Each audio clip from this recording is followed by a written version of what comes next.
Of hope.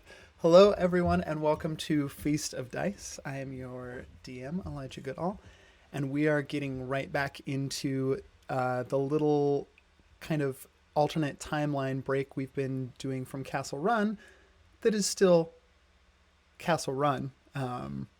It's just a different time.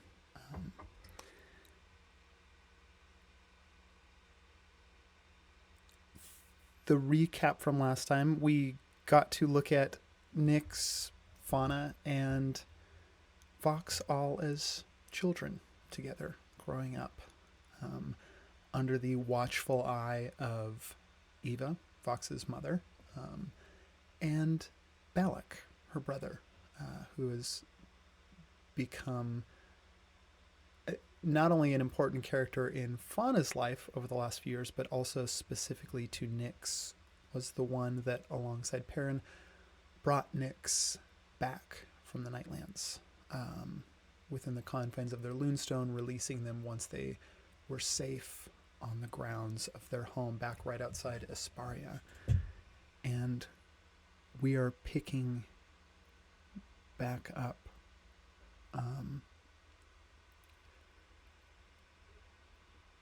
in the moment that we left off. Perrin, you had taken the children out of a dangerous conflict in the night markets of Asparia, and crashing through a door back into the home, you all encountered an event. Or rather, you were there to encounter the fallout from an event. Arriving back at the house and finding Eva cradling Balak's body, who all of you had seen alive and well when he had left you at the entrance to the night markets really only a couple hours prior.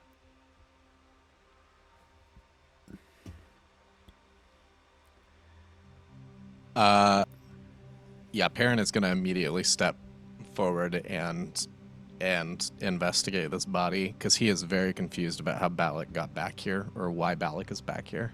Yeah, are you trying to figure out, tell me what you're looking, are you looking at this scene to like try and discover like Balak's body and invade because you're suspicious of that, or do you want to do like an Arcana check on the just sort of like the general house?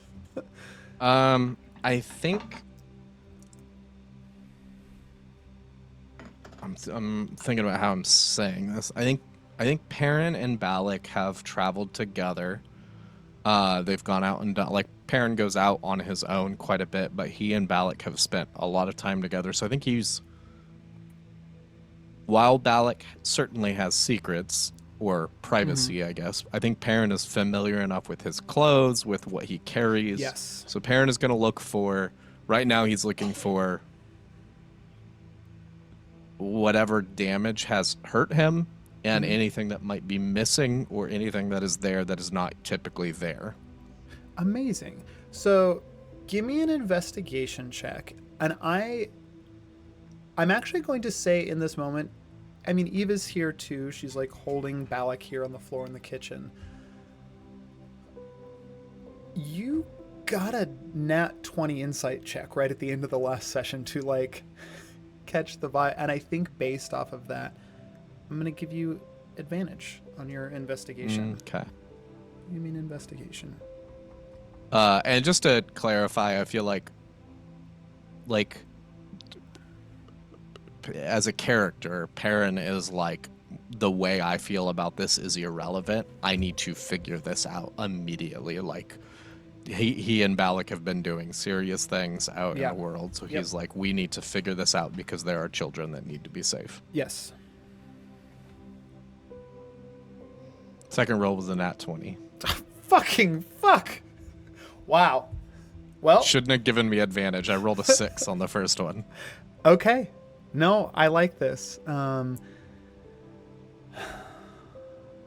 Okay. First off, I will tell you this is certainly Balak's body. I think as like you bend down to start looking through Balak, and Eva just looks to you, you can tell like the tears haven't even begun to fall yet. She's still in shock. I mean, right away you can tell like whatever happened like fairly recently. Probably within like the last, I don't know, 10 minutes, maybe. Like Balak's body, although lifeless, is still a little warm to the touch. Yeah, I'm sorry to interrupt. Yeah. One more thing. I feel like as Perrin is looking and searching and figuring out whatever this is, he's going to immediately start jumping into like calmly talking and being like, okay, Eva, what did you see?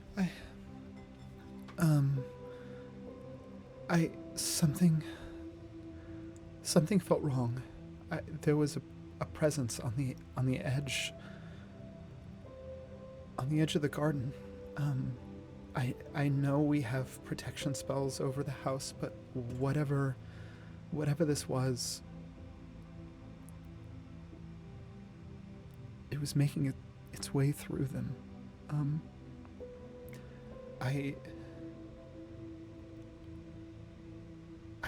I needed Balak. I needed Balak back. He was the only one I thought to message. He's the only one. And I think, Perrin, you would know in this discussion too that like, wow, you have a connection to both of these people. They are siblings. And their connection has always been one, like it borders on essentially what would be like kind of being able to message each other regardless of the distance over. I mean, it didn't work when you were in the Nightlands, but Balak, I mean, the walk is not that far to Asparia. And as a very capable wizard, Balak certainly had ways of like speeding up the process to get back. Unfortunately, like there wouldn't have been, Balak would have been the easiest one to contact. And if like time was of the essence, Balak wouldn't have had time to track you down.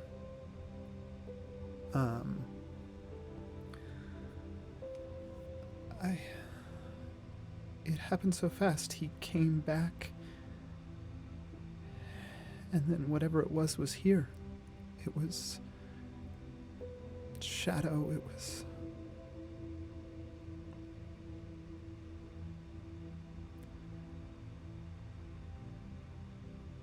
Perrin, I think it was her.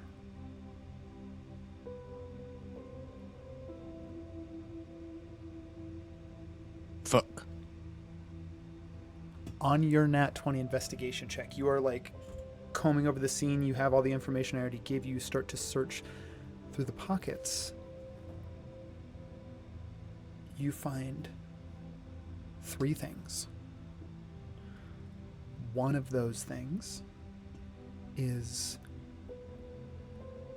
see that, you know, Balak was at the house like for most of the day before taking Nyx and Fauna down to meet you all at the night markets. You can see that already in like a small little pouch tucked away, you see all the spell components here.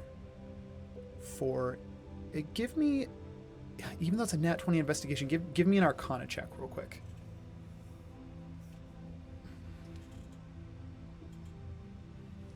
5. You don't know the spell. There look to be several components in this bag. Like you see a small stone, a little bit of brass, some like honestly just like some common grass that would be sort of like found by the side of a road, like a little bit of chaff pulled up, and you also find the crown beetle that the children found earlier. Perrin points at Fauna. Perrin points at Fauna and does a come here gesture, completely insensitive to the dead body laying on the ground. Fauna is like probably crying a little bit, like trying to be tough. So like not audibly crying, but just like definitely tears a little bit. But she comes over. Perrin's gonna hold out the pouch. All right, Balak has talked with you a lot. You've done studies with magic with him. What does this look like to you? Has he talked about any of this? Perrin is losing all sense of what makes a child a child. Do I recognize? Fauna, give me an Arcana check. -3, right? Or still? Yes. Huddled up under their cloak, Nyx has kind of like shuffled in next to Perrin and like over Balak's body. And they're not saying anything, but they've used the dagger that Vox had given them to like cut their hand open a little bit, and they're like trying to emulate something that they'd seen their father do before with like blood magic, and are like just trying, but really all it is like the most magic they can get out is maybe like minor illusion, like moonlight, and they're just pressing like their bloody hand to Balak's chest over and over again, like hoping to do something. What's the Arcana check? Well, I got a nat 1.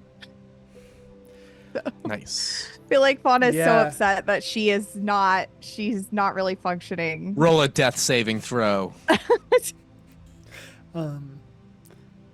Not great. It didn't go great. Yeah, everything that Balak taught you, gone. I mean, you're in fight or flight as a child. Like, not only is there the body of someone that you cared about and that you know loved you, it's also a grown-up. It's someone that you trusted to protect you and to protect this place, and they're gone.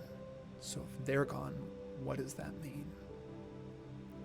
Yeah, I think seeing that kind of dead in her eyes look is enough where Perrin kind of realizes that these are not tools right now. But later they will be. Right now these are children, not tools. So Perrin is going to look at Eva and be like, take them to the other side of the room. Yeah.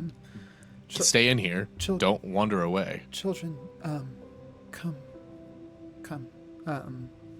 He was Let's gonna take protect you- your Is Nyx sister. right there and like Yeah. trying to do a spell? Can I either give Fauna a help action or like roll myself? You can also roll an Arcana check. I if also you want, heard yeah. what Perrin was asking for for, sure. and like looked over at Like it. you're there you're like casting minor illusion, and there's just this little like bit of Well, moonlight that's shining it's down sorcery in the magic. They kitchen. haven't Yeah. understood what to do or Yeah. how to control it, so that's the most that's coming out. They're not actually trying to cast that.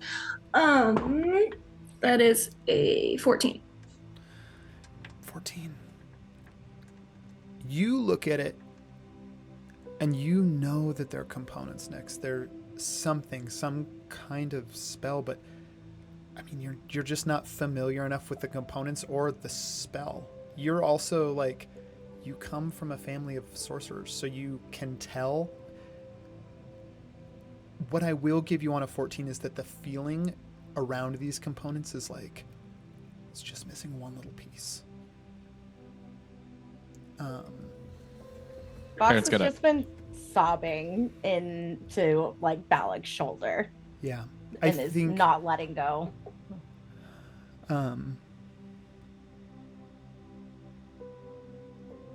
Fauna is like she registered what Perrin was asking her, but like she's too traumatized to obviously know or respond.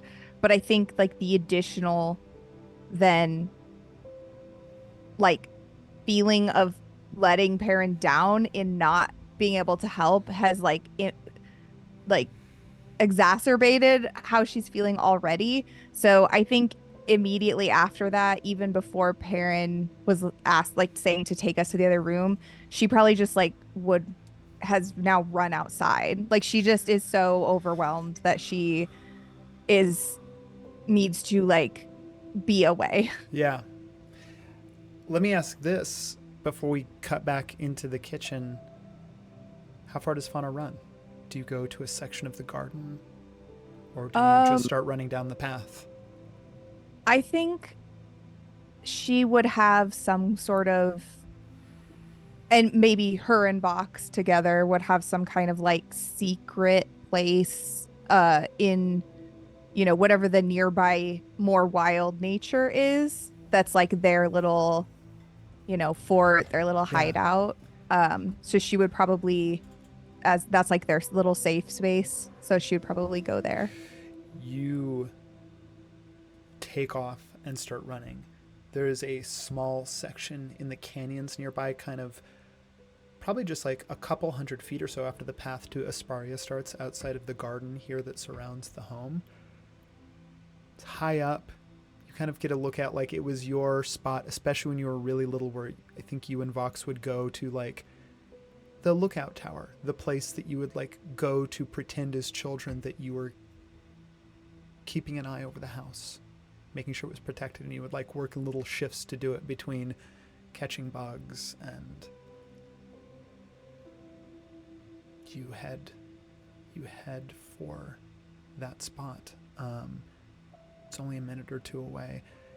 Back inside the house, like you go to take off running, and I think not like no one really can react to it in time because Eva was already like standing up to sort of like take Nyx and Vox beneath her arms to try and see if she could like usher them into the other room. And Perrin, so it's the sound of you like crashing out the door, Fauna, that really makes either of them take notice to like, oh my god, like Eva looks at you, Perrin, in panic. Fauna, she shouldn't. She shouldn't. She needs to come back. Fox, can you track? But Now Perrin is. I don't want to leave him. Perrin.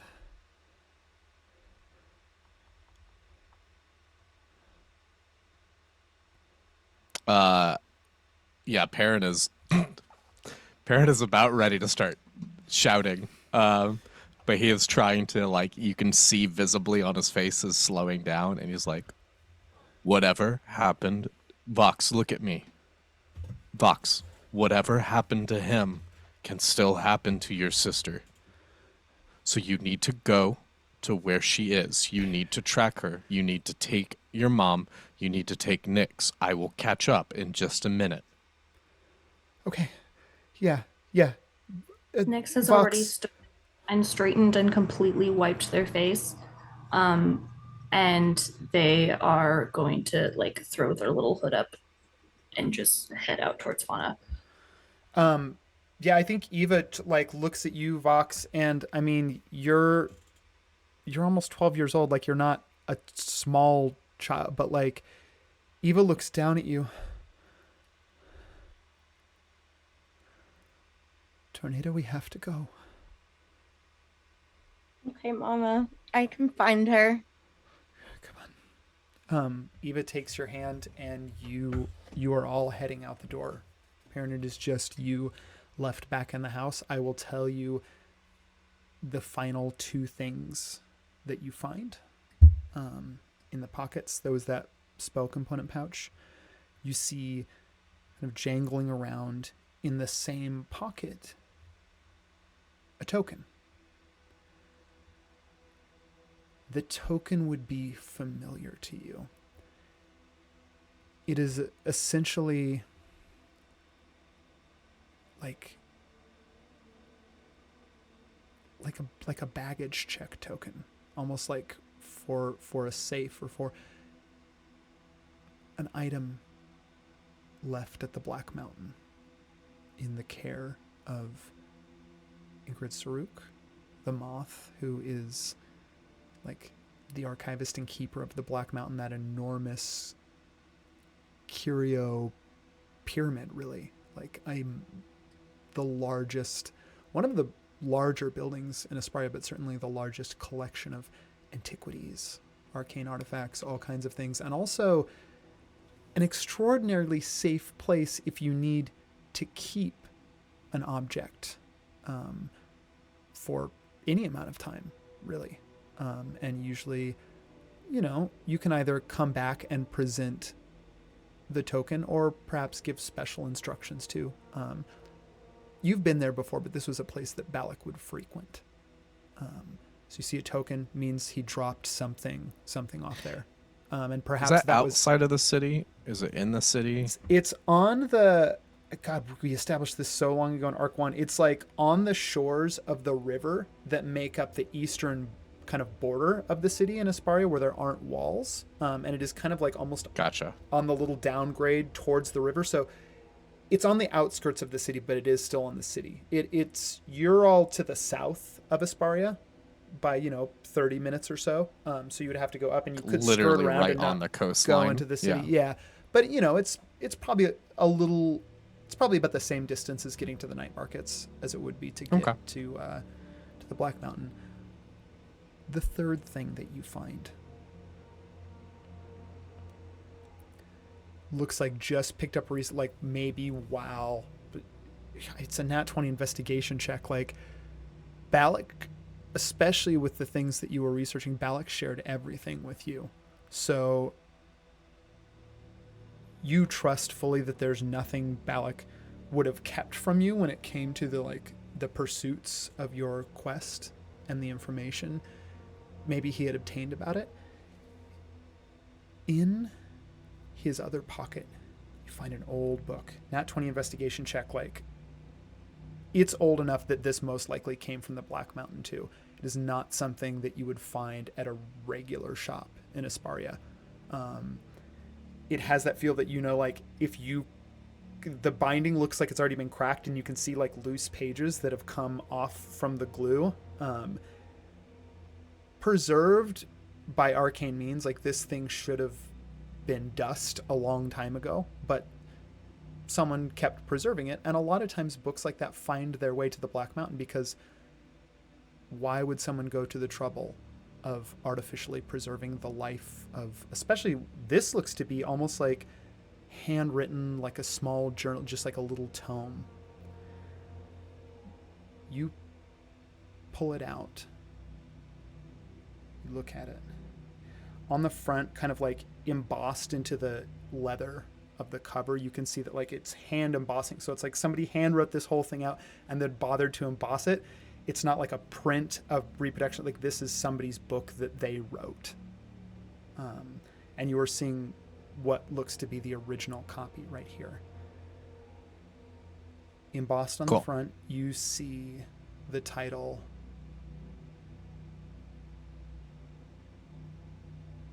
The Fate of Hugo Dubois. And then underneath you see a little signature that just says, like, what you believe is most likely the author, is just kind of like down in the corner on that front page. It says Amaya Vega.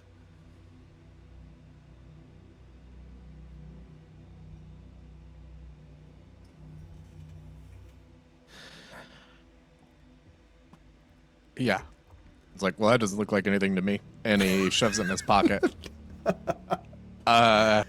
And he's going to jog out to catch up with the girls. And he is, at this point, like, adjusting his armor. And, like, he was just in kind of lounge mode before. Yeah. Now he's, like, tightening everything down and pulling his weapon out and getting ready to go.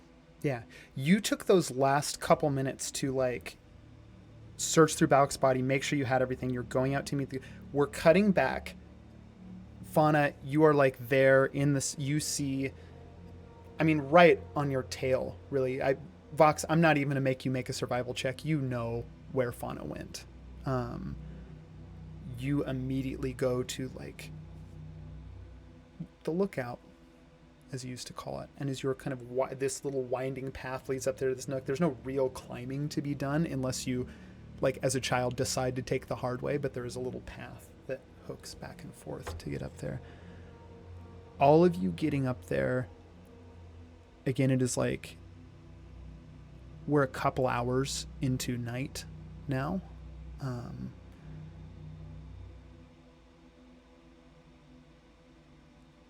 All of you give me a perception check.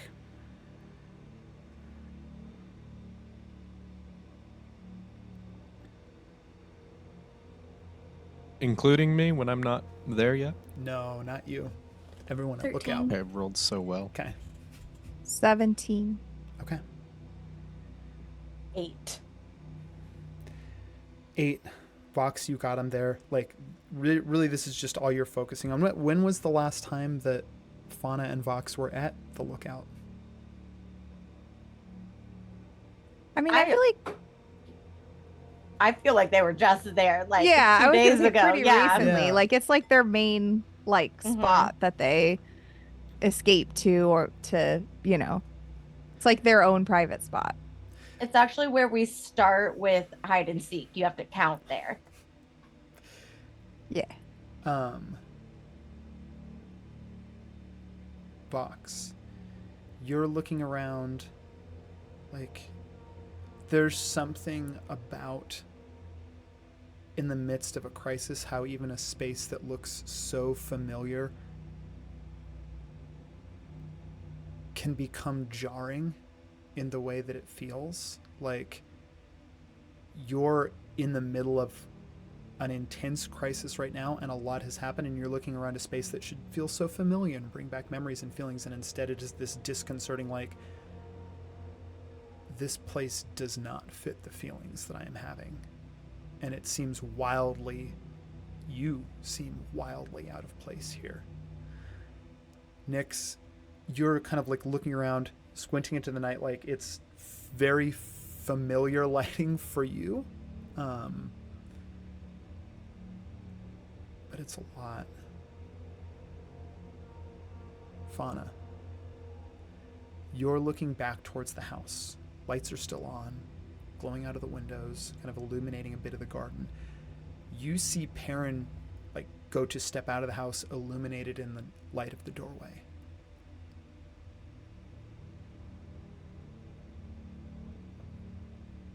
And then you see another door open out of thin air, 10 feet away from the edge of the garden. And for a moment there is, like, light cast out of it, not of day, but of, like, the city lights. A figure steps out too far away to see. The door shuts. You know exactly how many seconds it would take you to get back, because you know how long it takes to sit here and count while someone goes to hide.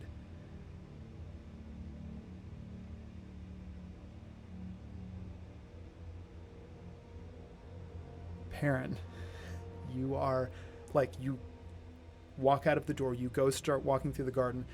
Ahead of you, maybe about 50 feet, like right outside the garden, you see door open, figure step out, The door shuts, and it's almost like as the door shuts, it's like the side of the door, like the front of the door that you're seeing is the landscape around you. So as it shuts, it just has this effect of like a sliver of light on the path just disappears, and the world melts back to the way that it was. And in darkness, you are looking at this figure about 50 feet away. They take a couple steps toward the garden, but no more. And then they just stand there.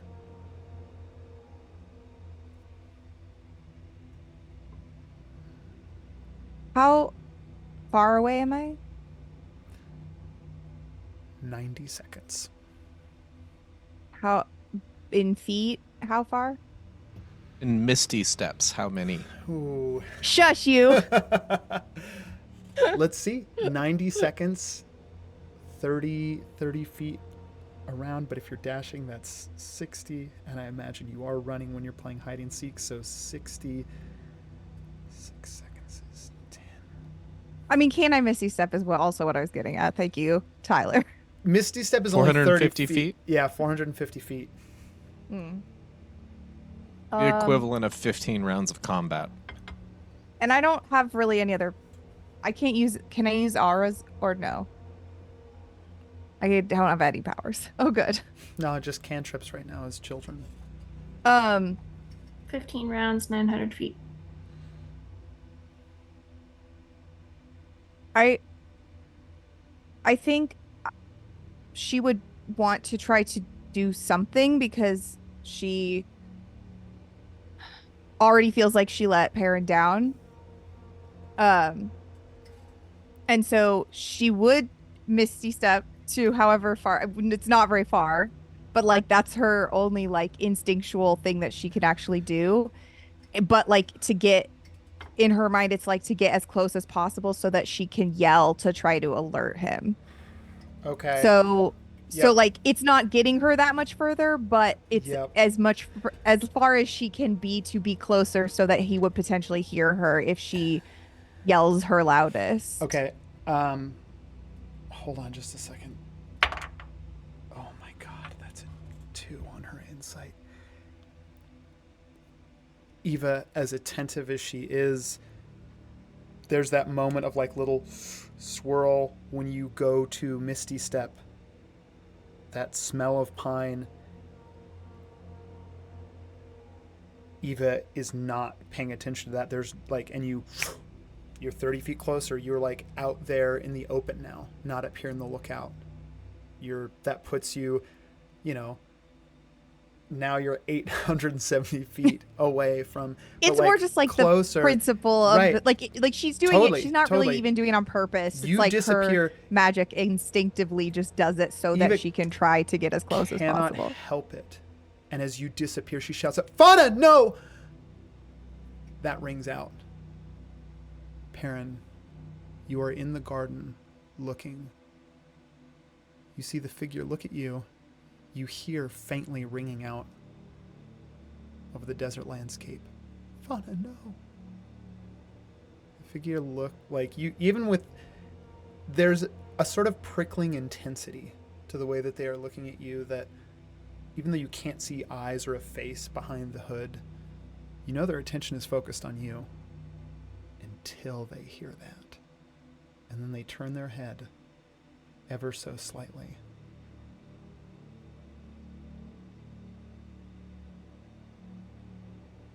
And they begin to walk in that direction. How far are they from Perrin? 50 feet. What's the vibe check? Give me an insight check. Roll for vibe check. I feel like, Bad. especially in the context of Perrin and Balak having set up some protection spells, which I presume are at least moderately similar to how Perrin had the cabin in main timeline. So like I know he knows and understands how they work, but Balak powered.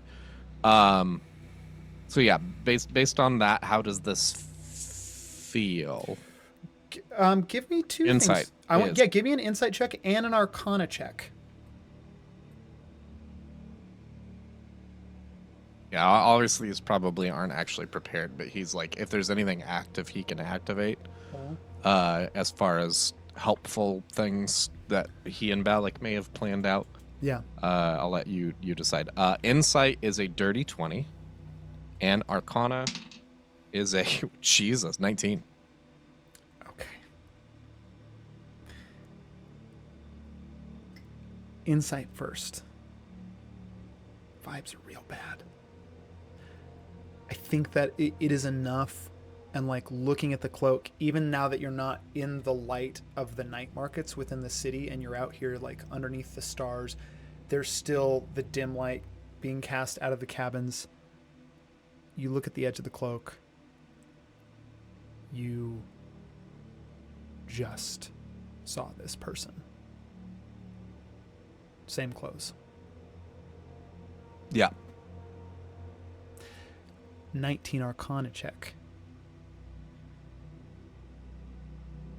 You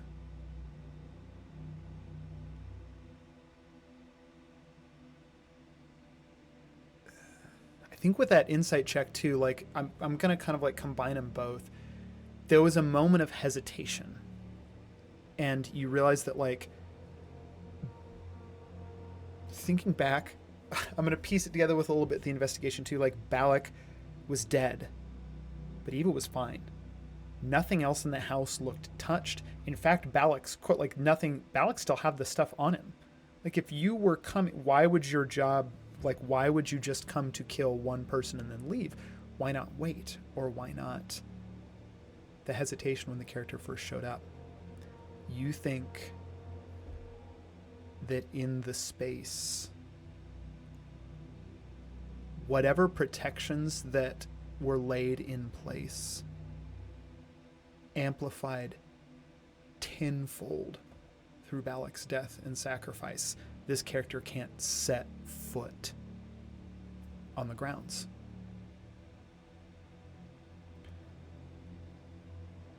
On a 19 Arcana check, they're starting to walk towards where the children are, where Eva is, after hearing the cry.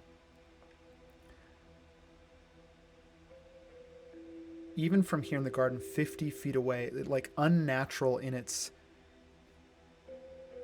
something like a whisper floats in the air.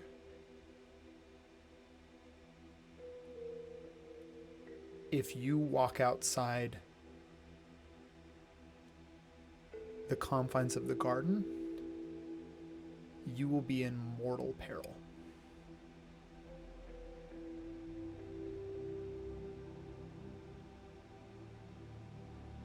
But the figure is walking towards the children.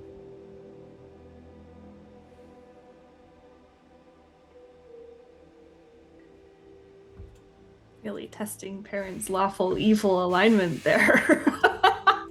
Well, yeah, but you don't Or know pushing what it. his yeah, you don't know what his default setting is. So I'm at the door. There's the gardens in front of me. This figure was in the gardens. Now they're walking towards the edge. They are still in the gardens. They and it- no, they never made it into the garden. Like they were 10 They were feet outside orbiting the the garden, rounds. and it was like they Okay. couldn't come into the garden. Now they're walking in the opposite direction towards the lookout and the sound of Right. that cry. Okay. He is going to close half the distance. He's just going to run over, 25, 30 feet. And this is not going to work, but he's going to cast Compelled Duel, and he's just going to be like, hey, pick on somebody your own size, or me, depending on, not to assume about your size, but like, Okay. fuck you. What's this? What's the save? It's a wisdom saving throw, which I feel like this character's maxed out on. Vaude has Hold on. also just been Let me remember running what- in that direction since she misty stepped. Like, I don't know if they know. Does the figure know where everybody else is? Because they're like hidden. So they just heard like a noise. They just But I heard feel a like noise. But Fauna's like out in the open running. and she's Yeah, like you're running running. in that direction. Okay. I'm gonna roll that wisdom save. It's a 15 on the die plus. I'm not going to tell you A plus how lot. much, but what's your DC? Plus enough to pass, I would Less imagine. than that. Yeah. You shout compelled. Like there's a moment of like pause. Yeah, my DC's 15. There's a moment of pause, and then the figure continues walking. Nyx has just sensed the vibes, especially Eva shouting out, and they have blended back into shadow and are chasing after Fauna. Oof. Okay, give me a stealth check. Fauna is not attempting to stealth. She is being very loud. Right, yeah. That was a nat 20. Hey yo. Nyx, night, you're a child, but night is the thing that you know. And you are, for all purposes, invisible in it. As you take off running after Fauna, Eva's like panicking now, like still in there with you, Vox. Yeah, Fox is like gripping her hand and is like, but Mama, he said we needed to go find her. Vox. Stay here. Mhm. Stay here. But he said that I needed to help track her and find her. We need to go together and find her. I'm sorry. Eva also Misty steps out, like poof, 30 feet, and is like booking after. I think doesn't even like has completely lost sight of Nyx too, and then is just running after Fauna at this point. Perrin, do you take like the time at which this figure will get to the children is rapidly increasing as they're like running, especially Fauna, like running towards them? Do you take another action? I think he's going to match pace and stay within like 20 feet while he's trying to figure out what to do. And if Okay. it doesn't feel like the figure's showing threat towards him, like they're just holding pace. So he's going to track along with them, and he's racking his brain trying to come up with a solution. You are keeping to like close the distance. You go to like take I think like in that you're pretty quickly like out of the garden in order to catch up. You get about 10 feet outside the garden where the figure had first appeared. I need you to roll me a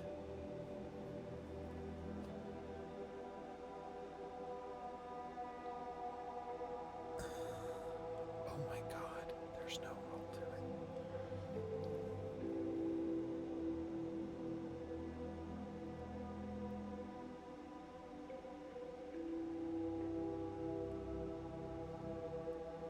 Perrin, what are your hit points?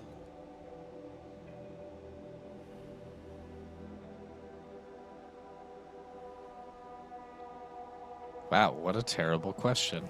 95. There's no AC, there's no nothing. Did you just power word kill, Pear?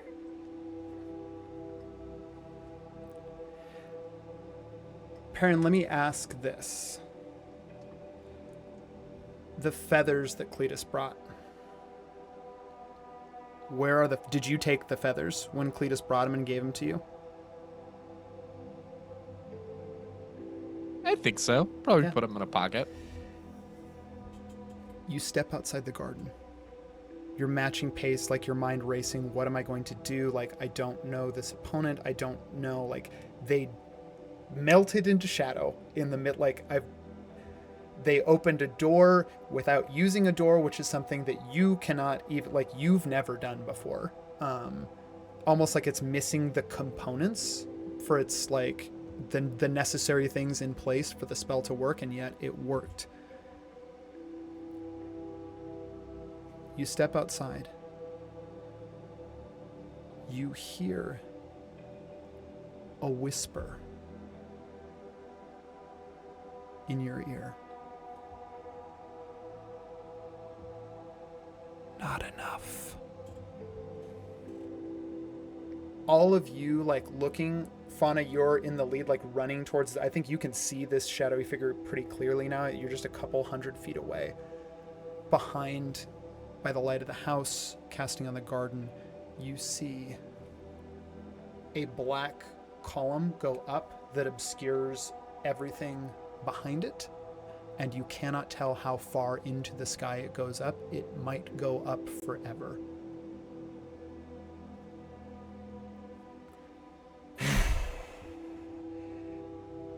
A shockwave ripples out from the space.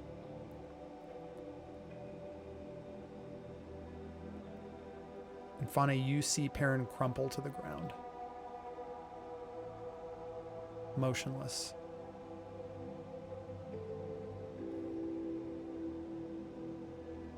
You are now maybe 100 feet away from the, like, still running towards the figure. At this point, the figure's just kind of walking slowly towards you. Fauna, you're pretty much about to get within range. What does Fauna do?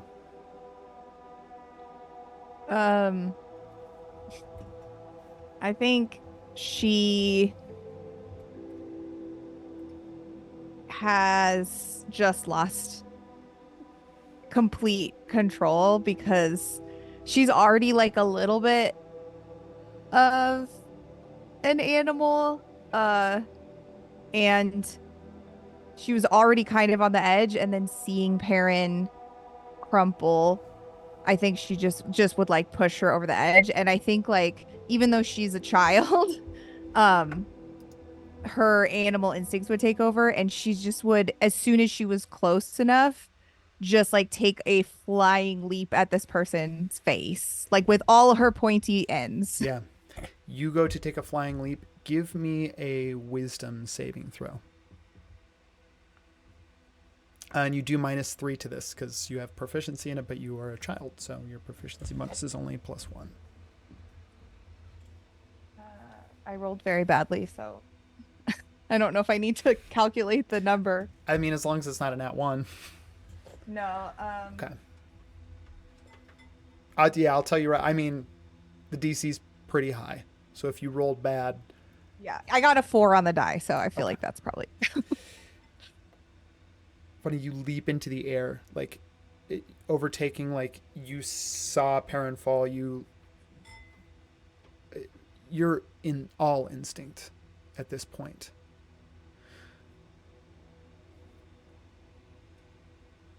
You lock into place, like in the moment that you were about to leap, all your muscles tensed up and you were just locked there. The figure kneels down, and you see within, like even in the darkness within the hood, can't see the eye, but you see little flecks of gold where the eyes would be, looking back out at you from the hood.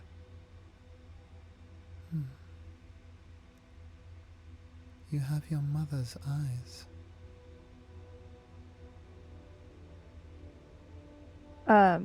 The kitten who is in Fauna's pocket just takes a flying leap into, like, just to like with claws out right at the eyeballs of this. I'm gonna make an attack roll for me for the kitten. How? Just roll a d20, and Okay. we're adding 1 to this. 15 on the die, so 16. 16. Cat jumps, like shoots out, just calmly, like swiftly. It's both seems to be the slowest movement ever, but is so much faster than the kitten. Plucks it, grabs it, is just holding it by the back of the neck as it kind of like scrabbles there. You know, I loved your mother very much.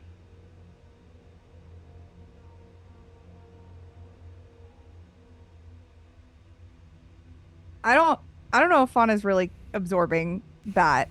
I don't like. Yeah. I just like. I think if she All was that in like ferocity in right in mind, your- she'd be like, my mother. Like, what do you know about Yeah. my mother? But I don't think she's really even capable of uh like taking in what this person is trying to say to her. Like she's Nyx, just struggling to yeah. try to move and free herself from being frozen. Let me ask a couple questions. Eva is like running there, but Eva's like a little ways behind you. I also think like you're faster than Eva is, Fauna, especially like when you go into your feral state. Um, Vox, when Eva disappeared and then started, did Vox start running after Eva too? Oh, for sure, Vox Cool. started running. She like gripped the little tower in her Yeah. hand that was just given to her by her Yeah. uncle and just started heading out. Great. You're gripping the tower, running out.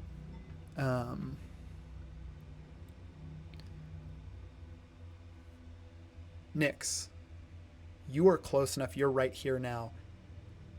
You see like Fauna frozen. I think you hear what the figure is saying to Fauna. You see them holding the kitten. You're close enough here hidden in the shadow to see the flecks of gold in the hood where the eyes would be. What does Nyx do? What's the moon phase? Waxing. Not full though. I still only have access to cantrips, right? Yes. Um.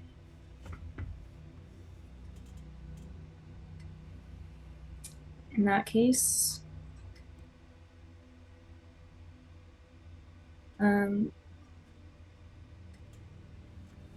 as we're not in initiative,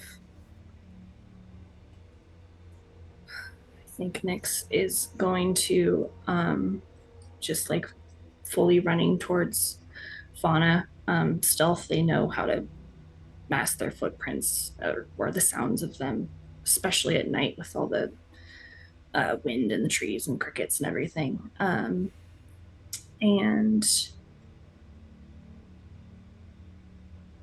I don't even think they're going to think about it or second guess. They're just going to dip into a slide almost like underneath and between Fauna and this person. And they're going to pop up between them. They're going to try and push Fauna like back and away and use their sorcerer's feat of protection from evil and good on them, and are going to green flame blade the dagger that they have and go for an attack. Okay. Give me. Do you think Fauna, you get to make one more wisdom save, and then Nyx, make me an attack roll.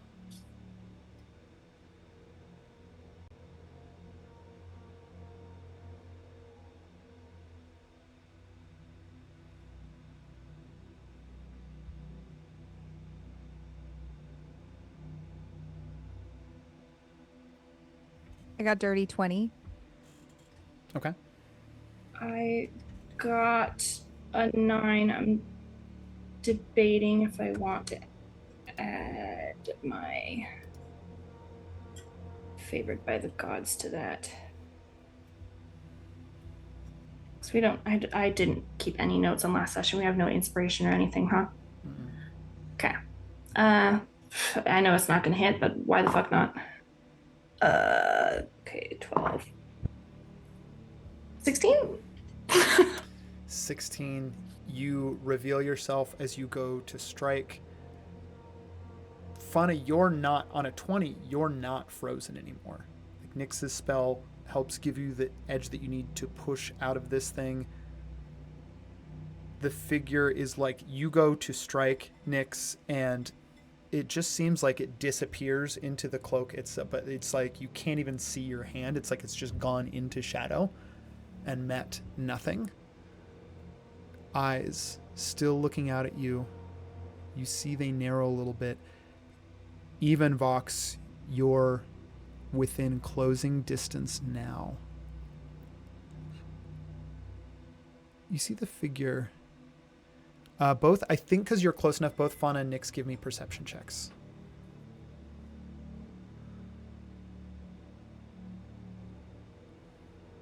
17.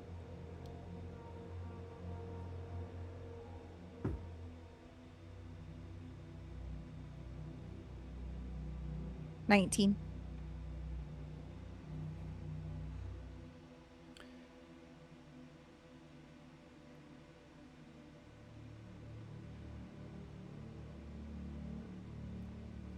God, on top of the perception check, give me both of you insight checks too. And then as you're making these insight checks, I will like say, Vox, like you have one moment, like you're getting close enough. Does Vox take an action? I don't think you're within range to attack, but you could try throw. Like, would Vox throw something? Or are you just trying to close the distance completely?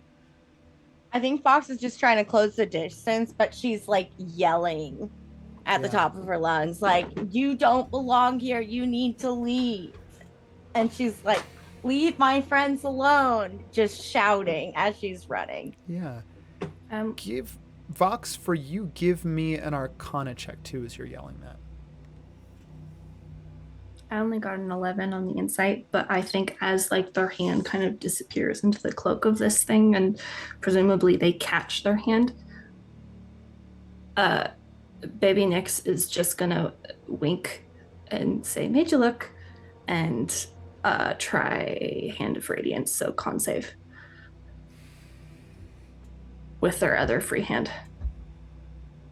Also, Fauna, as soon as she was unfrozen, remembered when she saw Nyx going with the dagger, she remembered that she also has a dagger now that she's not used to having because she's like doesn't have a weapon usually. So she just would immediately pull it out and like start to go back towards the figure again. So like even if that was just like a Oh, you're right there. You can make the attack roll too if you want. Okay. Yeah. And then what was the con save? What was the spell?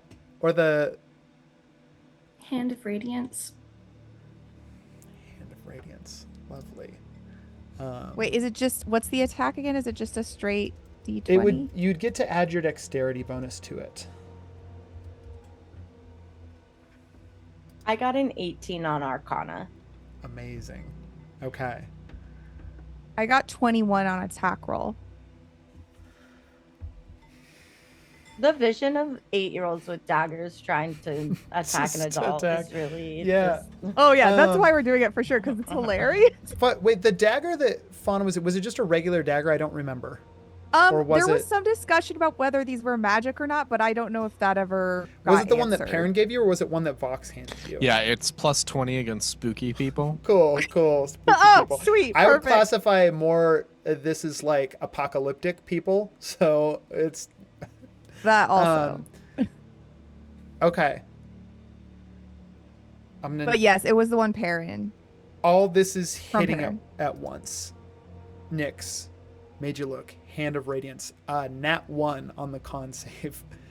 The Hand of Radiance. Amazing. Boom, like lights up, and for a moment you see that same face, like the snake tattoo that winds up, like goes and then like ends right there on the lip. You see the black eyes and the gold flecks as it lights up, and they kind of like go back from it.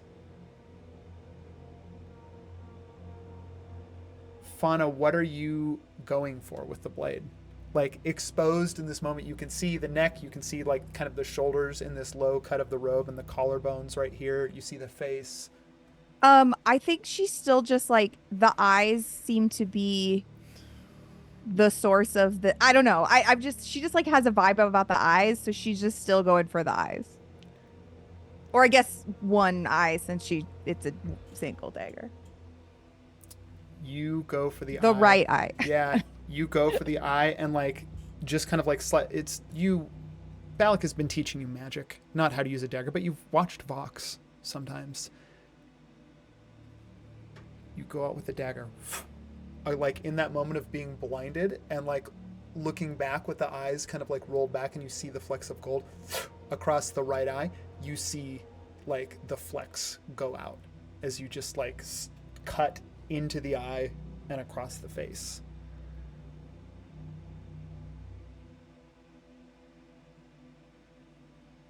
Vox, as you are like shouting, "Go away, you don't belong here," you feel something from that little tower that Balak gave you, that little piece of like that black thing with like the little tourmaline striations like on the side, you feel this pulse go out. And the figure looks at all of you. Well played.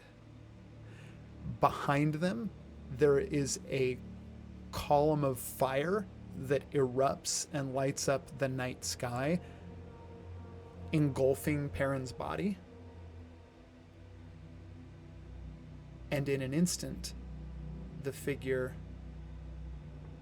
falls back into shadow and disappears. And Perrin, you don't remember collapsing, but you are now like kneeling on the ground, and like there is a ring of like slowly smoldering fire around you with this like it almost looks like burned in the sigil to is like this sigil of like a giant bird like rising out of ash, and there's smoke coming off of your skin, and you are just fine. Thank you, Atticus Phoenix. It all Yeah, so what went you're saying according to is plan. that Perrin is the last phoenix. Is Nah, the nah, but you only got 3 feathers left. is the cat okay? Cat's okay. Cat just falls Okay. back down to the ground and immediately like jumps back into your arms. At this point, Eva catches up. That 18 Arcana check, Vox, you felt the pulse go out, and whatever, like you realized that with your words and saying that, like whatever this was, maybe you think specifically tailored towards whatever this threat was to, but it allowed you to channel something. And I think you see like, I'm just saying on a 19 Arcana, like as you like are feeling the stone with you feel something that you missed the first time on the bottom, and maybe you missed it because you're a kid and it's easy to miss things when you're a kid, or maybe you missed it because it wasn't there before, but you feel the etching of like a rune on the bottom of the stone. Fox is so surprised at her yelling. Like, she yelled and it worked. And she's like, what the actual hell just happened? She's like looking around at everything and looking around at the stone and the rune. And Fauna just used a knife, and she's never seen Fauna use a knife anywhere but the kitchen. Eva And, like, immediately drops down Nick's to her just did knees. magic. Yeah. Eva drops down to her knees. Are you all right? Are you all right? Are you hurt? No, I'm okay, but I don't. When I yelled, she just went away. What's happening? Where did she go? I got her. Did I do it? No, you didn't do anything. You just laid there. What? Fox is so mad about it. Eva is like so. It's so much. I think all she can do as an adult is like. She doesn't even get up off the ground. She just like gathers and brings all 3 of you in, including you, Nyx. And she just like breathes for a second. We're all right. We're safe. No, that's cool. I don't want a hug. We need to go to the Black Mountain, like right now. It's just there's better spell work there. We've known that. We did our best here, but what's there is a lot stronger. The emotions have caught up to Nyx, and they are now sobbing in Eva's arms again. Adrenaline is also hitting really hard, so they're shaking and can barely stand up. And I think they're just like sobbing almost incoherently, but like I fought them off, but it wasn't enough. Like I lost another one, and they're just, yeah. Fauna also is going into shock because Yeah. I mean everything, but also she's never like intentionally tried to hurt somebody like that before. Like the whole situation, I think she just is like kind of clutching the kitten to her and just like rocking. Eva in this moment like takes assessment of like what all the children and her own state of like not being in a great place to make a decision, and looks at you, Perrin. You're on your feet. You've stated like this is what we should do. It's a good idea. Eva just nods. Okay. Okay, we're gonna be safe. Come on, kids. And she's like going to, I think, like Nyx in one hand and Vox and Fauna in the other hand, and just starts to walk towards the Black Mountain. But what about him? We can't just leave him there. We gotta bury him or something. We will go. He will be safe. He will be safe. We will go He's back. not safe. He's dead. We're currently not safe, so unless you would like to join him, we need to stay Perrin. alive. We'll go back. We'll go back for him. We'll go back for him. Nothing's gonna happen to him. We need to get you where you're safe. You need to listen to my mom right now. She's right. You said you were safe here. We were safe here. I was safe here. That he said that I would be safe here. It's why I came out. It's why I trusted him, and now he's dead, and none of us are safe. And why, if we're not safe here, we're not going to be safe there. We're not going to be safe anywhere. What do they even want?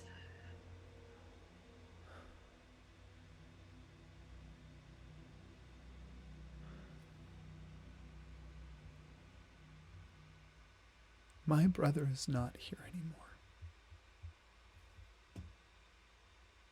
But you are. And you are because he made you safe. He made you safe, Vox, and you safe, Fauna.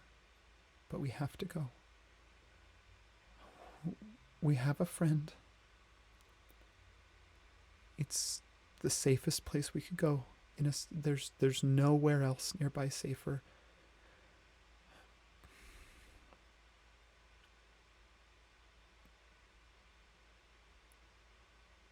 Have Fauna and Vox ever been to the Black Mountain before? Have we been in there? Like, is that somewhere we would have been brought? Like, Fauna was learning magic from Balak. Would she have gone there with all the magic items? I don't think Balak ever took you. Fauna's not like resisting that she's just like, once again, she's kind of glazed over. So if she's just like being led somewhere, she's just gonna go. I don't think she has the mental capacity to like resist. I think Eva's going to take your hand. Eva's already got everyone's hand. Yeah, Eva's marching. Eva's like, even if she has to kind of like tug on people, Eva's following Perrin. I will say this, it's about, the walk takes the better part of an hour to get there. Most of it is in silence. You meet with no other incidents. And as you arrive on the doorsteps of this towering, it is this, like, in stark contrast to, even at night, like, in stark contrast to the red sand and the red stone city that it is on the outskirts of, the Black Mountain rises as this dark, high pyramid that is as black as the night sky. Long set of steps that lead up to it. And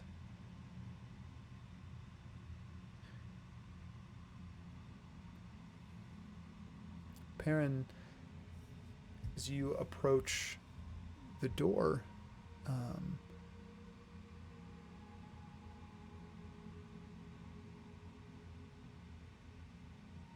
it opens for you. You've been here before. You are a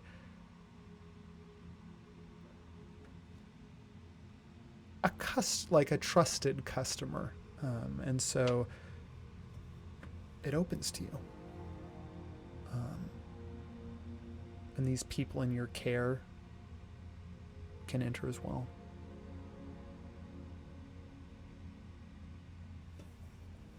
Yeah, he brings them all inside and kind of like trusts the. I think he whatever it is that's underneath the Black Mountain. Like as far as power, he knows that it as an entity holds some of the most dangerous things to even conceivably exist.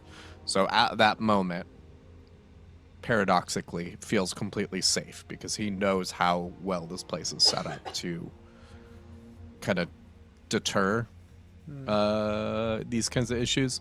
So he now, for the first time, kind of like takes a breather and checks how everybody is, but you know, physically, not so much emotionally. Doors shut behind you, and that sound reverberates through. I mean, the doors themselves, like,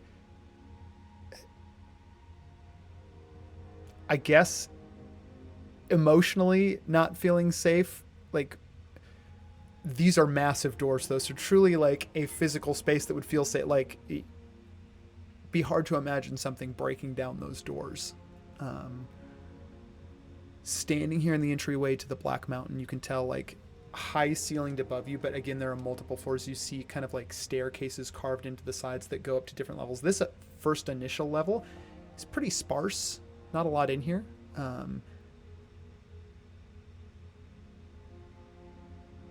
Perrin, you would know where the moth like has their quarters, kind of like up higher in the Black Mountain itself. Yeah. Most likely, like, that's where kind of like, I mean, immediately, like, upon entering, you know that, like, there's a little bell that goes off in Ingrid's mind that they know you're here. Yeah, quick clarifying question. I don't know the setup to this side universe exactly. What would affect? Wouldn't this be the period of time that George was working at the Black Mountain? I was actually about to say that, like, if you're heading up to where Ingrid is, I mean, all of you, like, kind of like, as you're quietly and somberly making your way up in sort of silence, looking down, you see a long hallway, like a long library type hallway that kind of like just generally curves off, filled with books, a lot of books on the ground, and all of you do see like a small little gnome with like glasses and tousled hair kind of like thumbing through a book. That son of a bitch. George is innocent. George did nothing wrong. All right, nobody make any promises. I mean, just I want to do an insight check immediately on George. Yeah, give me an insight check. contested.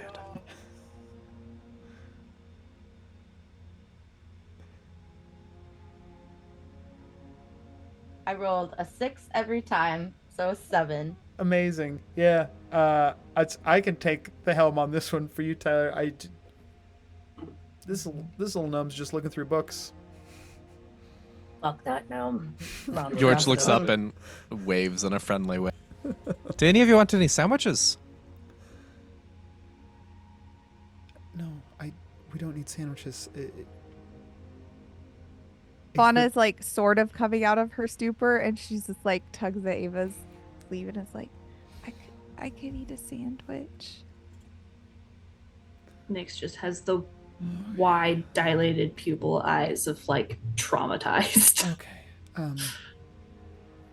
Yes, we'll take a sandwich. Is Ingrid awake? Yeah, he's just right up. He's right up. I forgot how to do this voice. He's. I have no idea who this character is. Unprepared I for wanna this know. accent. How No you way. think you forgot the accent when you literally walk around our home I know, but making that accent all I the mean, I was time? prepared to It's just not prepared improv to at do the it. same Yeah. time, you know? You just Like, laughed in the accent, it's dropping one and thing falling. when I'm just talking to my dogs about it, but it's like another thing when I'm talking to human beings, you know? I feel We like are George, your dogs. I feel like George, just because of the way the Black Mountain is shaped, just has like, he's a little guy, so he's just got like a cart that he rolls around with him, which is just like a caterer's cart with like sandwich stuff. So he's just like whipping out sandwiches, but they're really small, so they're like party sandwiches. Finger sandwiches. Lovely. So are you all here for buying or selling, or are you just saying hello to Ingrid? We're here because my uncle died and we had to leave our home. Oh, that's fuck. All And right, that I stabbed someone in the eye. And Jesus. she did magic, and Pan didn't do anything. And you used the swear word, and Mom says we're not allowed to use the swear words, no matter what and how we feel. Well, Where's my sandwich? it's a very wise woman, but if you want sandwiches, I'm gonna cuss all the fuck I want to. Mom. Eva doesn't hear it. okay. Eva's crying at this point, like quietly. All right. This is way too much emotions for me, so I'm just gonna make like 10 sandwiches and get the fuck out of here. I'm just gonna send Ingrid down. I don't know how to deal with this. I'm not really prepared to be this kind of vulnerable. I think all of you hear like footsteps on the stairs above you, and you see a light being held out by this little lantern.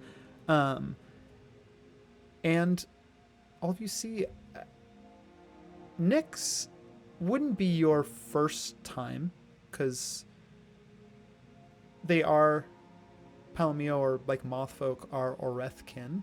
I think for Fauna and Vox, this would be your first time seeing a Palomio. You see a kind of multi-limbed, like 2 legs but like 4 arms, these large beautiful wings, almost kind of like a death's head moth, sort of, that like unfurl and take up most of the staircase, descending, and just 2 sets of like solid yellow eyes, kind of like 2 more here on the sides of the head, and then the larger ones here.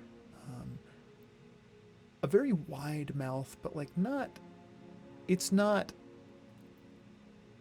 terribly disconcerting. Like, it seems to fit the face, and there is a bit of a smile to it. As this figure looks down. Oh, yeah, yes. Okay. It's Perrin, right? Perrin. Hello. Nyx Right. has already broken away from Eva and just darts across, and I think like hugs like their legs. Like it's just entirely impulsive of like, this is the closest thing to home I have encountered in, for them, they don't quite know this, but like almost 1900 years, over 1900 years. Yeah. But for them, a very long time before that. Yeah, Fox right. is hiding behind And then- Eva. She's not having this. So. They give them a hug and then like kind of pull back and drop into a very, very low bow, and are just in between like the kind of like shaking sobs of, I've been crying for a long time and it's still kind of in me, but is working its way out. Oh my. Are just saying, dear. Oh. Thank you for letting us into your home. Yes, of course. Yeah. A night elf. Balak's dead. Our What? wards were broken. Yeah. My, This was this was kind of the plan we had talked Oh, about. dear. The next closest safe Oh, place. I hope you don't mind. We'll just put it on Balak's tab. broken. Tab. Yeah, yes, of course. Welcome here. Welcome. Child, you're crying. Oh. It's. You see, like, touches the leg where there's tears left behind, and kind of like. Oh, yes. Yeah. That's weird. A night elf and royalty to boot. What have you got there? You see, like, doesn't reach out to grab it. It does have more manners than that, but again, like, this is is a mothfolk that is obsessed with like curios and arcane artifacts and has a sixth sense for sniffing them out. Looks down, Nyx, and sees the lunestone that you're wearing that Balak gave you. Oh, what is very? Yes, you've come for the artifact that Balak left. Just earlier this evening. You said he's not well. He's I mean, mostly deceased. mostly deceased. Goodness. It's a terrible state to be.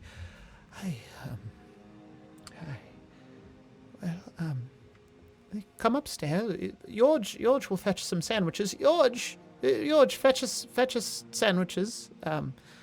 Oh yeah, I started eating them because I got nervous, but I'll bring more. Yes, bring more sandwiches. Yes. Fauna already has a sandwich, so I feel like as soon as Nick seemed like they thought this person was cool, Fauna's like, oh, they must be cool. So she's just like also up there, and it's just like, you can have my sandwich. And she's also just like crying, but like trying to, I think passing on from here, like scattered, there's several more times on the way up that Ingrid asks about the state of Balak until it finally seems like it kind of sinks in.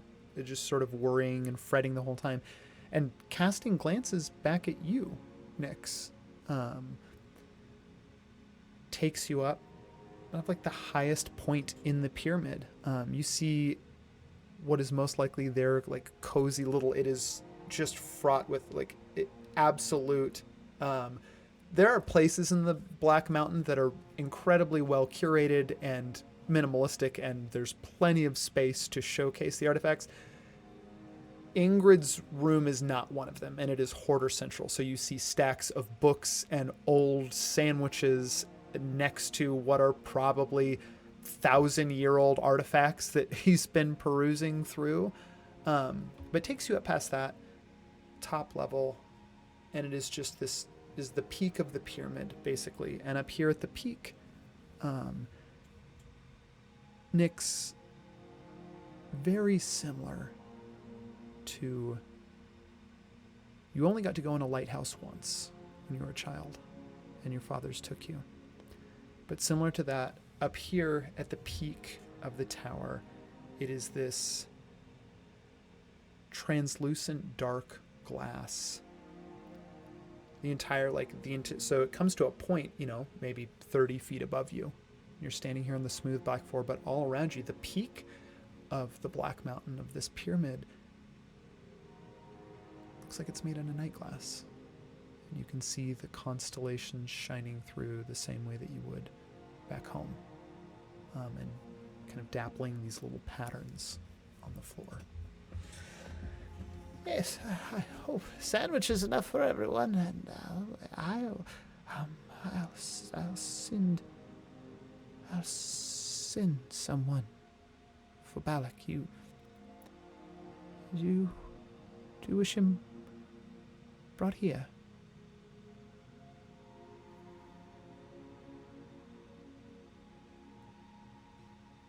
Vox is just still behind her mother, like just barely peeking, and is just nodding her head.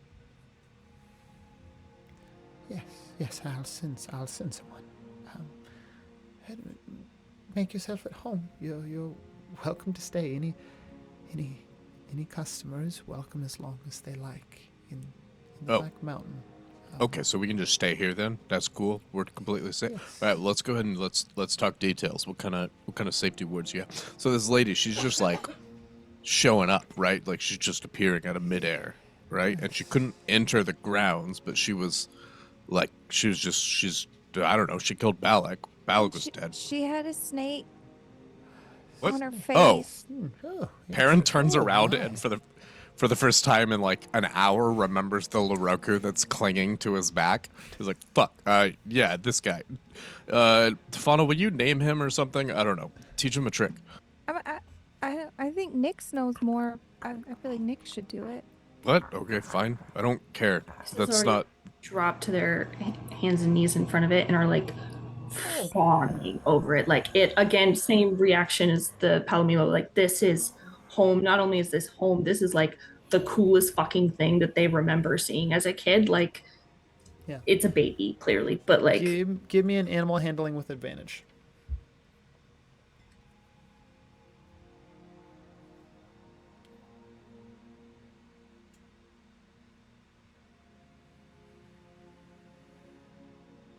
an 8 and a 4. On an 8 total, like you kind of like go to reach out and you start like going like behind, kind of like right behind the horns of this thing, and it just sort of like and kind of like sniffs and looks back at you a little bit. I know I'm new and scary, and you probably have been through a lot too. It's been a night, huh? Perrin digs through his pockets and look For now.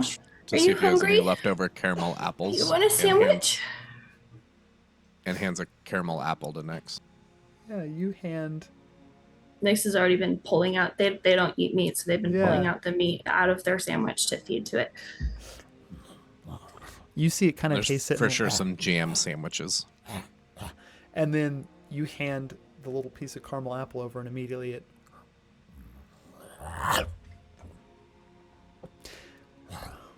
and then it immediately like its entire body is long enough to curl around you entirely.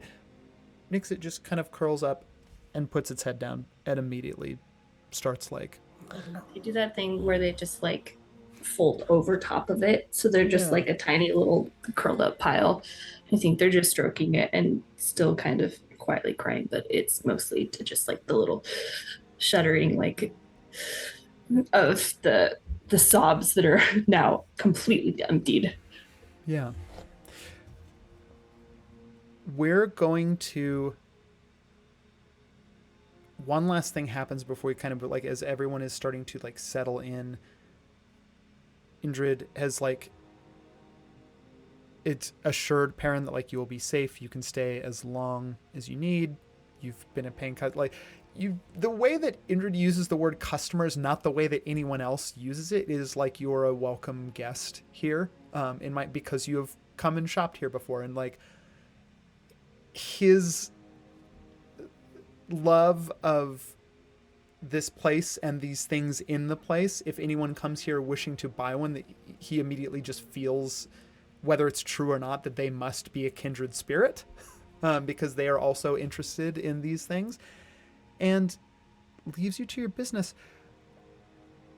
I'm going to ask all, and it's I need all the children to make a constitution save for me. A lot has happened today. I got a 17. Okay. I got a 5. Oh. 14. Okay. Next, the Loroko is going to give you advantage on that save, as it's just sort of curled up, like purring next to you. 15. Okay. Let me ask this too before what is Perrin doing? Like, are you going with like Indrid to like survey the Black Mountain and look at, or are you staying up here to keep watch? Eva is like I think laid out he next would to the check with children, but is Eva like going first. to, yeah, Eva's going to sleep here next to the kids. I'll be with them. I think we're safe. Yeah, I mean, I don't, but also there's not really anything to do about it.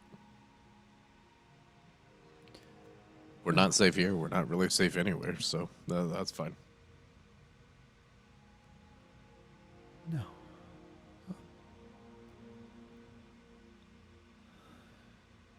Yeah.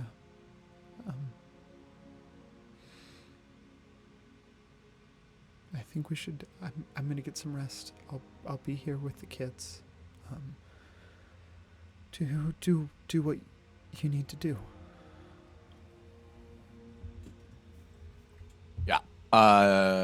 Perrin's gonna go with Ingrid, but he's also gonna, like, I don't know, he's asking for help from everybody, so he's gonna, like, show that book to George and be like, hey, will you pull any records you've got on this bad boy? I think before Perrin leaves, Vox would give him a list of stuff that she wants from the house. Yeah. Including she like wrote pajamas for everyone and wrote where all her daggers are hidden that he has gifted her.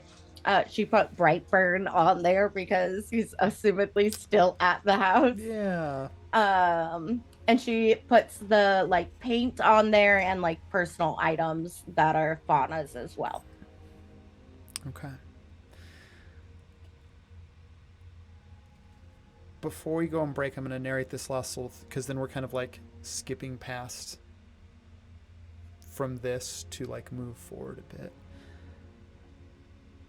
Eva, like, falls asleep quickly. As children, like, sleep coming now would certainly be a blessing.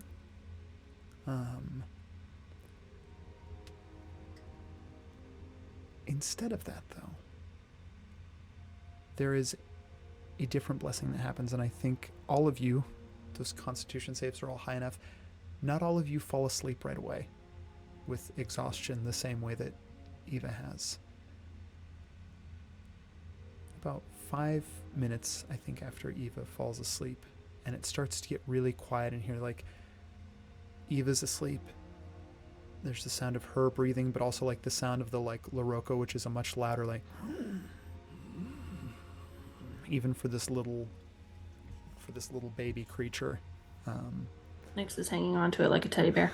Yeah.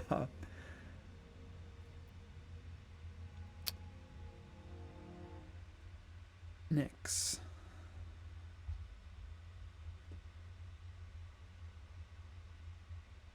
You look down and you see that shining through, like, the light outside is shining through and reflecting into the Lunestone.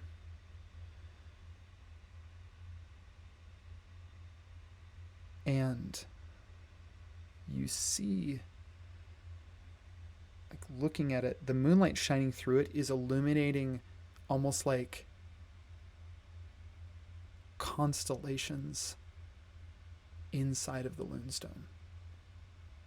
Little points and collections of light that are glowing brightly. Give me an Arcana check. Or we can call it a perception check too. Either one. I mean, it's the same modifier for both, and I rolled a 5, so it's gonna be that's an 8. There's a warmth, and also, like, you feel it's like it's pressed up against, I think, like, your skin right here. It's like it's tingling almost. I think they'll pull it out and look at it a little closely, and I think almost to like get more light, they'll like hold it up, especially as they're like laying down towards the constellations and like the night glass peak of the pyramid. The moment that you pull it out and begin to, like, truly hold it up into the light that is refracted at the top of this pyramid, all three of you see a constellation deep within light up, and a little song begins to play out of it. You, like, in time, like, all the little points of light, like little individual notes, begin to play. and all of you hear Balak's voice, like a recording, almost talking out of the stone. You don't have to say anything. I know you're frightened, but I want you to know it's going to be all right. I'm going to take you somewhere far away across the ocean, and you're going to meet, well, just the most wonderful 2 little girls you've ever met. And I think you'll be happy there. You don't have to answer me now or talk back, just stay in there. You'll be safe. And I'll get you there.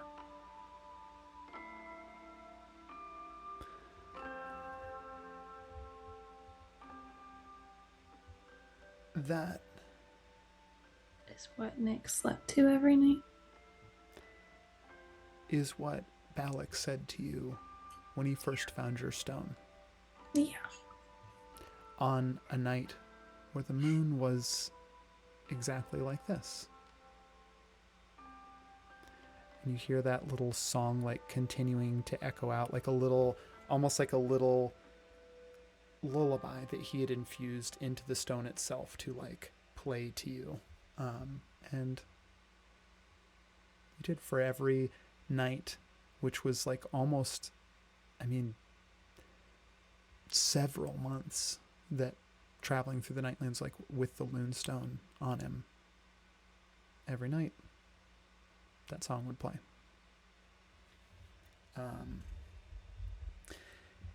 And I think as long as you were holding it up to the light, like the song continues to play in this space. And it's what all 3 of you fall asleep to.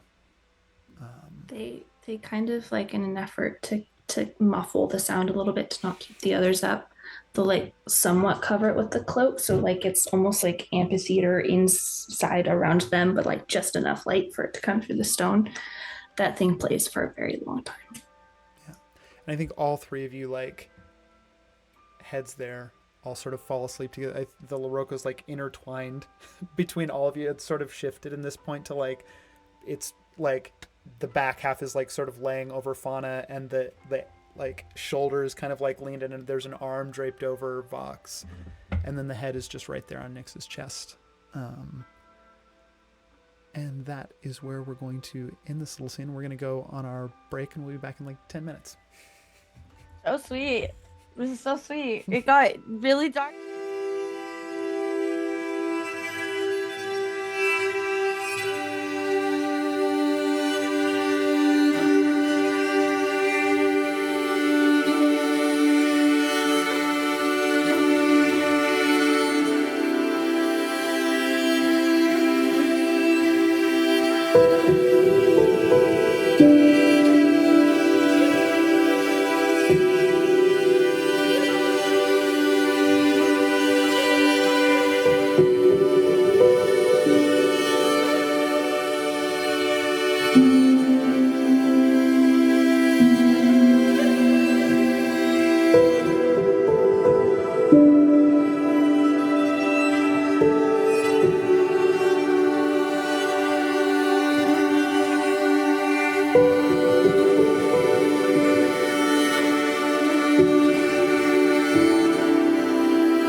Okay.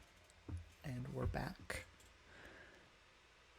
After that night in the top of the Black Mountain and finding a little lullaby tucked away in your Loonstone,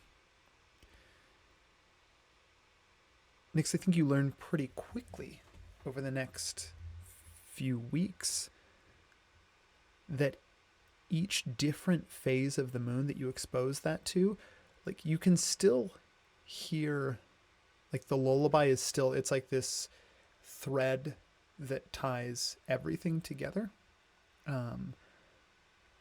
But there are different things that Balak spoke to you. It's certainly not the only time he talked to you is when he picked up your Loonstone. There are stories that he would tell you, both like historical and fictitious, and stories of like Vox and Fauna and the home that was waiting for you back outside of Asparia.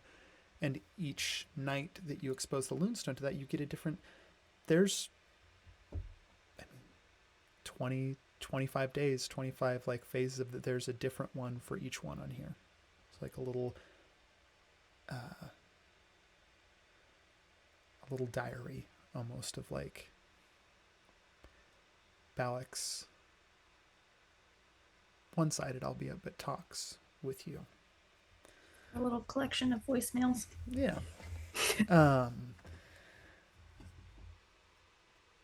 That being said, I mean, Perrin, like, is your instinct, Ingrid, like, has allowed you to stay here as long as you want. Is your instinct to, like, this is where you're raising the kids now? Is in the Black Mountain? I mean, I don't know if I can just say that, but I feel like you absolutely. I mean, feel it out with the mob. Yeah, even the few days after Balak's death, like concedes to you. I will look at it for a moment. I think there is Balak's body is. Do you go to the house? I mean, Ingrid had said that you would Yeah. send someone to get, but if you go to the house, yeah, no incident. You're able to get to the house. You are able to bring Balak's body back along with whatever on the list that Vox gave you that you get for her and for the rest of the kids. A few days after that, like up in this space,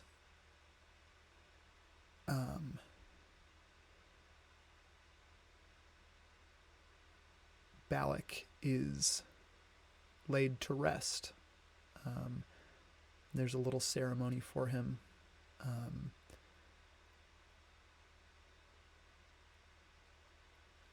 I think too, probably Nick's no check necessary. You've learned how to, like, using the little bit of magic that you have right now as a child and not being trained, you've learned how to mimic the particular type of moonlight needed so that you can trigger that lullaby in the Loonstone anytime you want it, regardless of whether it's night or not. You've learned the trick of it. And here in the space, like putting Balak's body to rest, I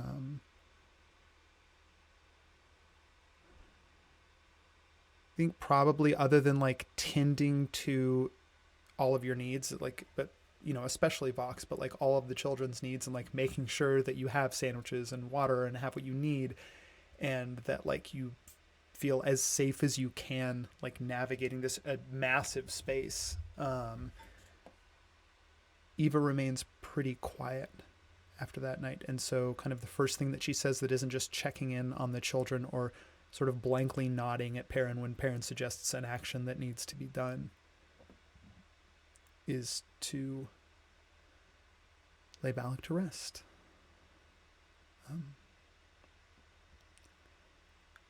My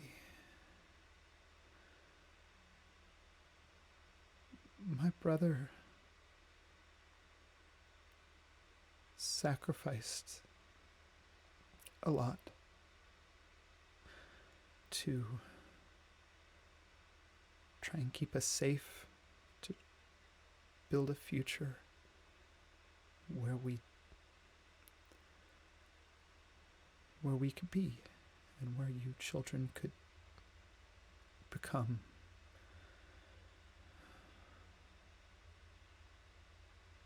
Well, where you could grow up. Behind every bit of magic is a suffering, however small.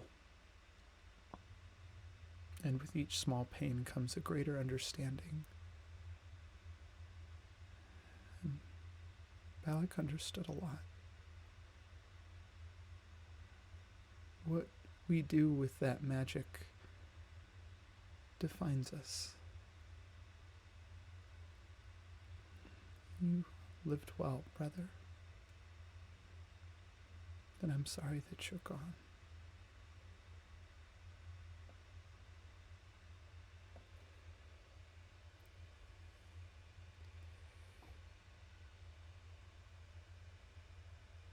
Fauna. Or Sorry, I rather, was trying to unmute, but Fauna's definitely crying yeah. at that. I mean, I think she spent a lot of time like with Balak. Like it seems like he was more her teacher probably than Perrin because she was trying to learn magic. So I think Yeah. she definitely feels the loss. In this moment at the funeral, Fauna, I don't think that you realize it, but everyone else, it's been happening. Like, you've been up here for a few days now. In the cracks of the floor where you didn't even know there were cracks, it's this smooth black floor. So if, cracks are sometimes hard to notice unless they're a little wider, but some of the cracks in the floor are becoming wider, and you could swear it wasn't this way when you all arrived, but it was like that first night it was, I don't know, too tired to notice maybe, but through some of the cracks in the floor there are these little green buds that over the last couple of days have beginning to like slowly start to come out. And I think right now in this moment all of you looking around, even the children, notice something that Fauna, I don't think you do, because you're not focused on what you're doing. You're just focused on feeling what you're feeling. But all of you observing in this moment, before your eyes, you see those little plants begin to grow larger and blossom and propagate. And by the time, Fauna, you are like, you've finished crying, you have made a garden of this place too. And all of you realize where, if you didn't before, where the garden came from, outside of the house, in the middle of the desert, where gardens do not usually grow.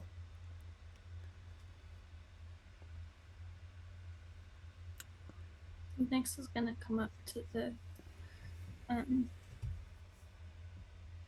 coffin gravesite, whatever it is, and they're gonna lay their hand on it and just quietly to themselves, just thank you for loving me. Thank you for giving me a chance at a life. I promise I'll do my best to give them a chance at one too. A long one.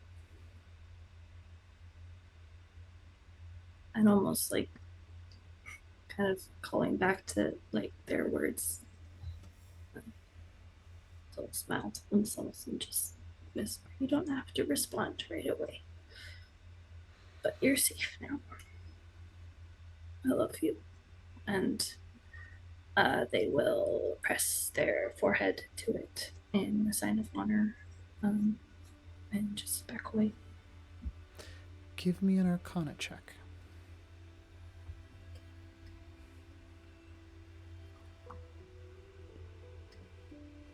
That was a nat 1, and right after I rolled it, I realized I rolled the wrong dice set. Okay. Checks out. I think over the next couple weeks, the grief of Balak's loss is still fresh, but with each passing day, it does feel a little more safe here. I mean, you're able to wander the halls freely in the Black Mountain. You run into, I think, the more the children kind of like branch out, and like at first, like Eva's pretty cautious and makes you all stay together, but there comes a point to, I think, if you are all staying here, there comes a point over the next few months where Eva begins to ease and trust this place a little more, and you're kind of free to explore it at your leisure. And it is a house of infinite curiosities. I mean, certainly as established in our other timeline, knives aplenty. 400 knives, suits of armor, old Mysterious paintings, orbs. rings, mysterious orbs. There are definitely sections of the Black Mountain where you know not to go, and you know that the danger might be real. Is the monster in this one just the actual Luroko? I think as the Loroko's growing up and getting bigger, it sort of becomes a staple in the Black Mountain. And we'll follow you around, like, as kids a lot, wandering through the, like, massive rooms of this place. But it also, like... Nix has named it Ghost, by the way. Oh, it also, like... Ghost also spins... Like, makes it his point to check in on every single customer that comes into the Black Mountain. Like, like sniffing them up. And so like people that are repeat customers sort of become accustomed to his presence, but more than one person has like fled the Black Mountain screaming after having this like enormous Loroco, who is now, I think within 6 months time, probably almost 12 feet long, come like climbing around the edge of the shelf to like look at them.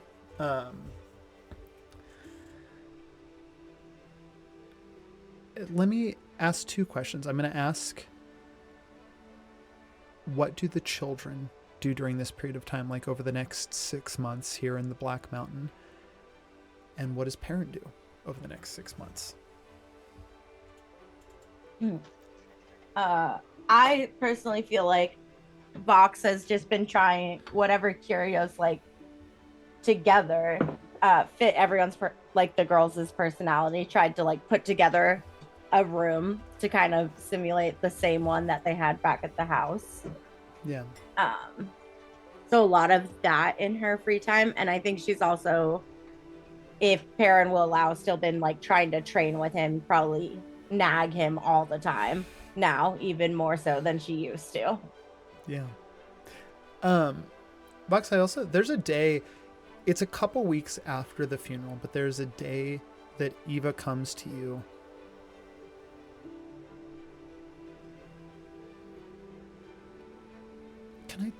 Can I talk to you real quick, Vox? Are you busy? Not right now. I can't find Perrin and we're supposed to train again. Okay. Well, I have something like a training for you too. What would you think about also training with me? Are you gonna train me to do the step that you do, that you taught Fauna to do? I can certainly try. That's a little... Well, I want to show you something. And I don't want you to be alarmed.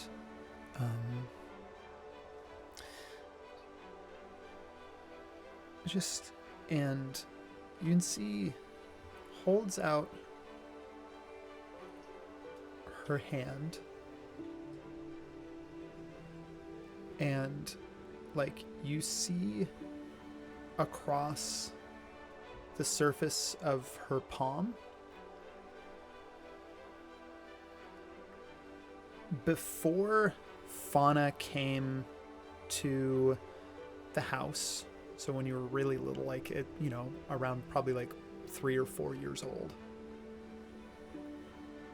before the garden was there still used to be kind of like the chaff and the you know, the little desert weeds and things like that would spring up around the path. And in the summer, they would get really long. And you remember like being a little girl and walking with your mom and running your fingers through those long strands of grass that grew next to the path. And you see on her hand, she changes the hand, and it's almost like seeing it in a reflection or a pool of water, but it is like her skin. You can see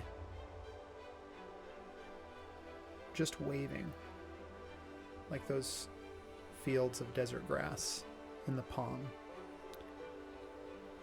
And she looks at you,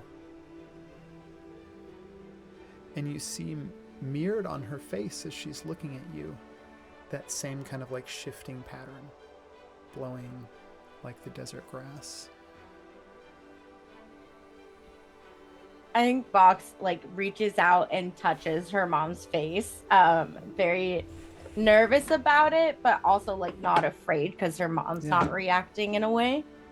You touch the face, and you see like the waves like of grass like almost like bend towards your fingertips. Are you doing what the lady did? I'm assuming they talked about the lady that went after them. Yeah. I am. And Vox, you can do it too. But I don't know how to do that. The lady made me do it the one time and I barely even remember it. But it was kind of cool, but it was also really scary. Okay.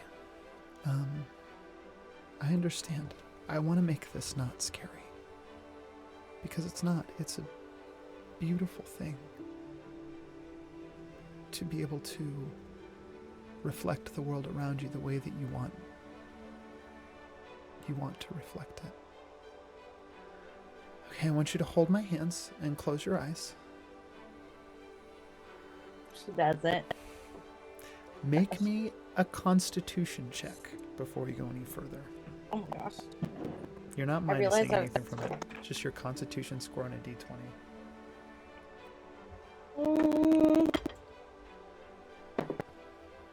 Got a 16. Amazing. On a 16. Closing your eyes, holding your mom's hands. Okay. Think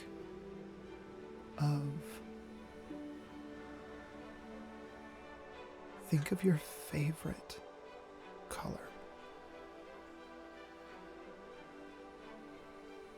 Do you have it? Oh my gosh. Fox is actually a little nervous about this though, because she says her favorite color is blue, but it's like hot pink right now. Okay. Open your eyes. Fox, when you open your eyes, you look down and your skin is the pinkest shade of pink that you have ever seen. I thought your favorite color was blue. No, it's not. I mean, I like blue. You told me that all the colors are good, but I really like this one right now. Hey, that's okay. You get to be whoever you want to be, little tornado. And I'm going to teach you how to do that. I'm going to teach you how to be who you want to be. I want to be just like you and Balak and even parents sometimes. Yeah.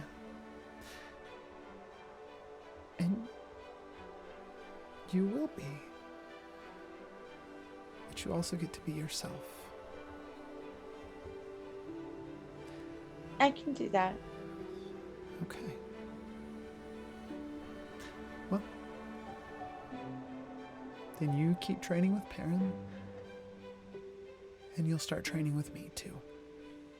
Can I be other colors for Fauna and for Nyx? Can I be their favorite colors too? I'll let you in on a secret. You can be anything you want. Vox would immediately rip out of there to go find her friends and be their colors to just like show off this chameleon thing. And I think pretty quickly, like, Vox finds all of you. And this, like, whoop. Oh my god, it did the hand raising thing again. Hold on. It did. I noticed. I was trying to look on Zoom and see if it affected it. It did. Oh, I fixed it. Q's in Or maybe I charge didn't. now. Yeah, maybe I didn't fix it. The DM? But yeah, I guess that's how it works. Oh my gosh.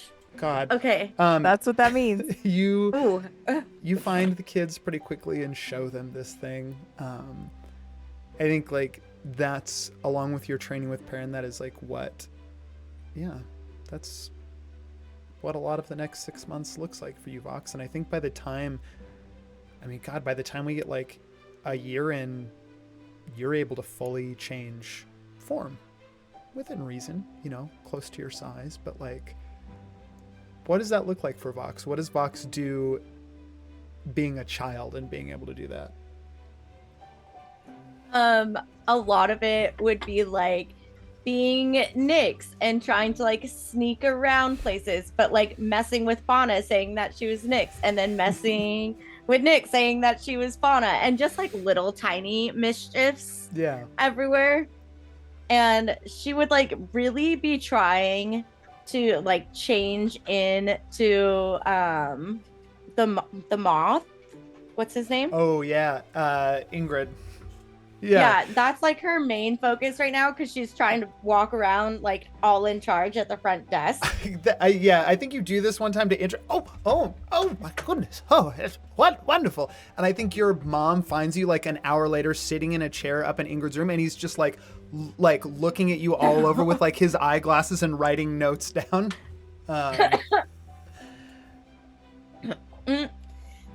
He's been making me sit here for like a really long time, and I said I would sit here. I lost track of the time. I usually measure it in sandwich deliveries. Where is George? Where is George? Not there. Not there. That's not suspicious at all. Damn, we hate that guy. For Nyx and Fauna, what like along with all your adventures together, what is the thing that like Nyx and like what do each of you respectively become fascinated with in this place? So at a certain point of when Nyx discovered that like they could copy like the moonlight, right, to get out those recordings of Balak, I think while experimenting with the different phases and the different constellations and all of that, they accidentally came across a recording of the waxing night, which whether it was intentional or not, but it's them going through the paces and the moves with wax and wane and like saying that to themselves almost as like a mantra. And so I think Nyx starts to like copy it and do that themselves as like a ritual every morning and before bed. And at a certain point, they are going to come up to Perrin, and it's not a request. And they're just gonna little baby Nyx march straight up to him. I'm tired of watching the people I love die. Ah! Where'd you come from? God, you're so short. You're gonna train me, and you're gonna teach me how to protect them. I'm not gonna lose anyone else.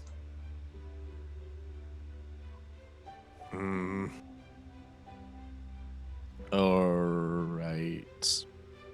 Good. That was the only answer you were allowed. I'll see you tomorrow morning. That's... Okay. What do you want to be trained in? What are you good at beyond dying when they needed you? Okay, everybody keeps saying that. What are you talking about? When? Bitch. Nyx is gonna wink at them and just kind of smirk a little bit and teach me what you can, what you know, what you're good at. Right. Teach me the things you're scared to teach Fox, because you don't want her to take it too far. I mean, I've been begging for her to take it too far. Did you not hear about the wager? She's supposed to draw blood. Well, maybe tomorrow morning you'll need another one of those feathers. What? Perrin digs through his pockets for the feathers. Yeah, I mean, Fuck does this have to do with they're anything? all still there. Well, only 3 though. Perrin looks at the 3 and he's like, "Yeah, they're all still here." Perrin is spending his time, besides training children and stabbing, and I think this is something Perrin is actually probably good at, which is that he is going to start teaching Fauna how to use the knife also. Yeah. But he's going to be training them each to do their own thing. Like Vox's is very much about like the kind of parkour and climbing and vertical space. I'm assuming for Nyx it's going to be more about using like light and shadows and misdirection and things like that. which he can't necessarily do those things, but he's going to start pushing her in that direction. Yeah. And for Fauna, it's going to be more about like timing and pacing and that like animalistic kind of Yes. Yeah. motion. Amazing. Okay. But then he's also going to write a bunch of letters to everybody, any allies that he and Balak had, basically like letting them know what happened. I don't know what Yeah. kinds of people are out there, but basically like the bad stuff we told you was going to happen is happening right now. Yeah. So like, you know, blah blah blah, be aware of it. And then he's also just going to do whatever. He's not a very good researcher, this version of Perrin. Yeah. No version of Perrin is a great one, but this one is much worse than the other one. The other one could find stuff out. This one's definitely worse, but he's going to do what he can. And mainly he's going to I'm not doing this unless you really make me, but he's going to make George do a bunch of research for him. So they'll have to talk about Amazing. the Yeah. Hugo Dubois book, and at some point he's going to pull out the token and ask for whatever it was. I want to see this conversation play out. What between George, will you help me with some stuff and then not speak for the next 6 weeks? Oh yeah, definitely. I don't like speaking very much at all. So, like, we just work in silence and we'll just write notes back and forth across this table. If that works for you, it works for me. Yeah, that's my preference also. Let's never speak to each other again. Actually, if we only speak to other people, that would be best. Yeah, no, that's all right. Let's get fucking to it, then. Piggybacking off of the research vein, Nyx is gonna also try and research what they can of what happened, what the fuck happened in Oreth and in like Loonhelm and their family and all of it. And anything they can find about unlocking sorceress abilities in light of them losing their mentors. Great. Can I make a suggestion? Yeah. For everyone, with presumably what is about to be a flash forward of years in the Black Mountain, can we all pick? Can we take a, maybe not immediately go around the circle, but can we all figure out what unhealthy coping mechanism our character picks up as we are stuck with cabin fever inside of this mountain, which is expansive and interesting, but is also extremely limiting. And I feel like we are, maybe Perrin continues to wander using doors now and again, but I feel like he doesn't feel good about being gone for significant amounts of time. Yeah. So I feel like they're all not gonna perfectly cope and do research for the next however many years. Just I feel the flash forward coming. Yeah, well, I didn't go yet, but that was gonna be kind of part of my. Yeah, sorry, I was just thinking about that before we got there. Before we get to those roles, what does Fauna do? Yeah, so I think Fauna, in addition to apparently training with Perrin, and I think she, when she realizes that she is the cause of things, the things that are growing, I think she kind of goes off on her own to try to work on that ability, maybe even like doesn't really tell anyone. I mean, clearly like maybe they noticed that she was doing it like on accident, but she doesn't really tell anyone that she's like focusing on that and trying to like learn how to do it and control it. And I think also before this, she was just a kid and she was, you know, best friends with Fox and they would just run around and play. And she wasn't really book smart Fauna, like OG Fauna. But I think now during her time in the mountain, she sort of turns to that more because I feel like feels like she let her family and friends down in situations where maybe in the whole situation that happened. And like if she had known more or like you know, just been smarter, she could have helped more. And so I think she turns more to, she's not like researching anything specific, I don't think, like the others, but she just turns more to like books and I think her like her unhealthy coping mechanism is one of them is that I think she kind of like becomes a little withdrawn and she doesn't play with the other kids as much, and she spends a lot of time with Ingrid, like trying to like learn from him either just like knowledge or if he has Yeah. any like magic ability. Um, and so she kind of like withdraws from the rest of her, like not that she like avoids them completely or like doesn't still love them or whatever, but she's not really like as free spirited and outgoing as she was before. Yeah. Um, cool. Fauna, there's a space that you make. Like, there's a room not far from Ingrid's room where you are able to create something, I mean, that we saw, but basically, like, you make yourself a little,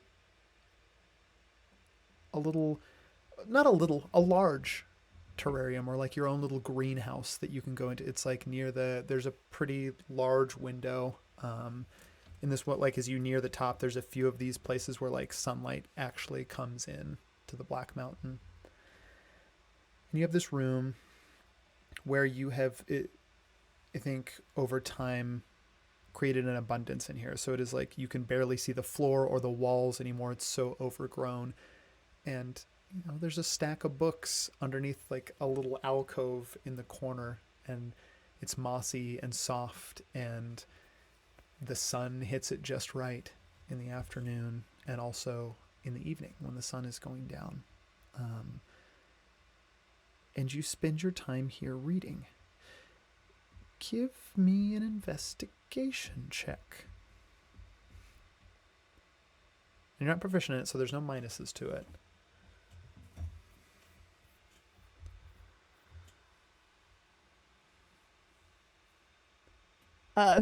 My there is, because -1 is my modifier.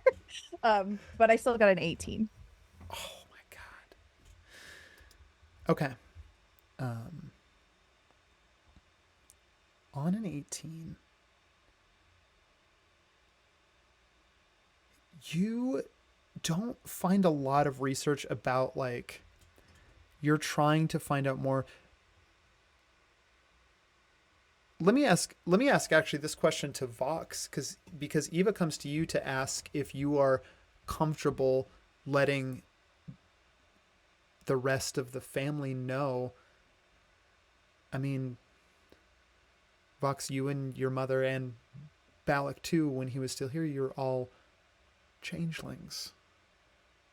And Eva comes to you to ask if you're comfortable, like, it is something she's told you, it's something that Perrin already knows, but asks if you're comfortable if Nyx and Fauna know as well. I mean, the thing is they've already seen you changing anyway. Oh, yeah. I guess. Yeah. Yeah. She did not even like think about keeping that for a second. I think there's a conversation where like Eva sits down with all of you one day and explains like that it is not like, I mean, magic, but it's not a spell cast. It's not a disguise. It really is like, it's your birthright. It's just what you can do. And Fauna, in trying to learn about this and study about this, like you poke at a few different things, you find like it's shockingly hard to find information on, like, very little is mentioned on changelings. And I think you find one cursory record of like a changeling a long time ago in this like wizarding city in Orsad. It doesn't even really mention the name, but it mentions like a lot of things surrounding, and you kind of like see them as a little like note in a text that you're reading. But what you do start to learn about is, give me an insight check, actually, also. This is something you are proficient in, so still, I think at this point, take away 2 from it. I think you're getting into like the teenage years. So 2 instead of 3 is fair. 23. You start reading a particular section, and it's not very interesting, but you found like, less that you found and more that Indrid has taught you, that like once you find one little interesting that, like, keep reading, as boring as it seems, keep reading historical texts and footnotes around that time and around that location in case you run into something else interesting. And you find an accounting of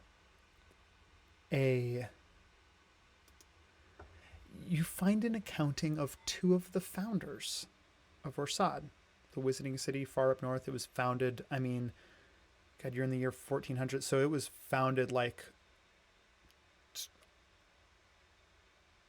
over 2,500 years ago, like well over 25. So you're like, actually, I think you are like pretty much almost like 3,000 years ago, in the history of this particular city and its founding.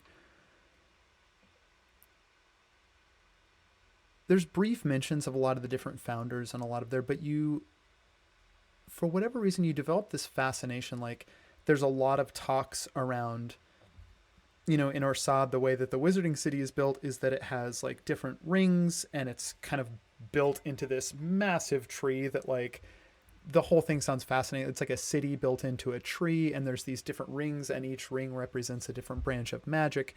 And it could go on, and you kind of like get lost in it sometimes, like starting to read these like historical accounts of what it is as fiction and imagining your own stories and things taking place in here.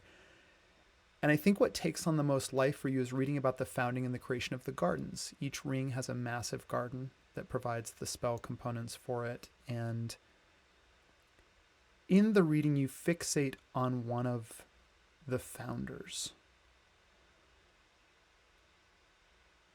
Her name is Erlantris. And she is not only a founder of Orsad, but was the creator and the keeper of the gardens. And as the job kind of in Orsad increased and it became too large a task for one person to maintain, it mentions that like other gardeners came on, and eventually each garden had a keeper. And Erlantris was in charge of the Garden of Roses. And there's a tiny little footnote that mentions how Erlantris came to the mortal realm because Erlantris's origins are Fae. And she traveled to this place with another founder who was also Fae. And they came as a couple. They were lovers, and they continued to be for like, there's occasional like little notes about both of them being like, there's enough historical fiction here that you're able to write like pretty elaborate like romantic fanfic in your head, going through about like them meeting in the garden. And but both traveled from the Feywilds to then like be founders for this incredible wizarding city, which still stands to this day, far to the north in Namira. It's not a place you've ever been, or certainly any of the other children, and Eva's never really talked about it. You do remember Balak mentioning it once or twice, so you know that Balak had been there occasionally. There is one other thing that happens. There are times, occasionally, when you will come into your reading room that there is a bird. This beautiful yellow color, two kind of like longer feathers, almost like little like tail feathers that like hang down. And this bird inexplicably will just be like flitting about the little garden in there. Give me a perception check.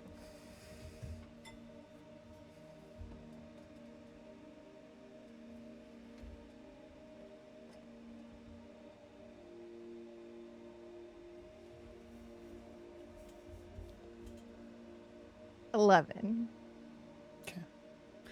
On an 11, there's a point one day where you show up to start reading, and the bird is there, kind of like it's maybe the third or fourth time it's been there, like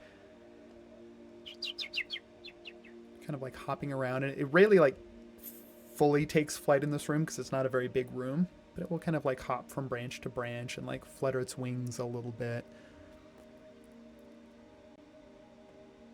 There's a point one day when you're in here and you just hear like a small like, and for a moment, just an instant, you smell pine. Like this deep, dark, almost mossiness, this earthy scent that comes with the pine. And you look up, and the bird's gone. And it's certainly not the last time you see the bird, but I think it's one of the only times that you were in the room when the bird was in there and then all of a sudden, it's not.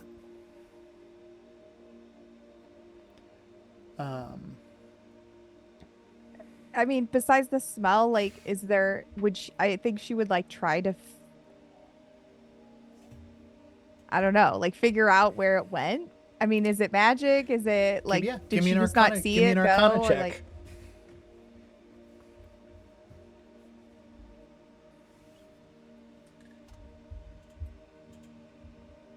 22.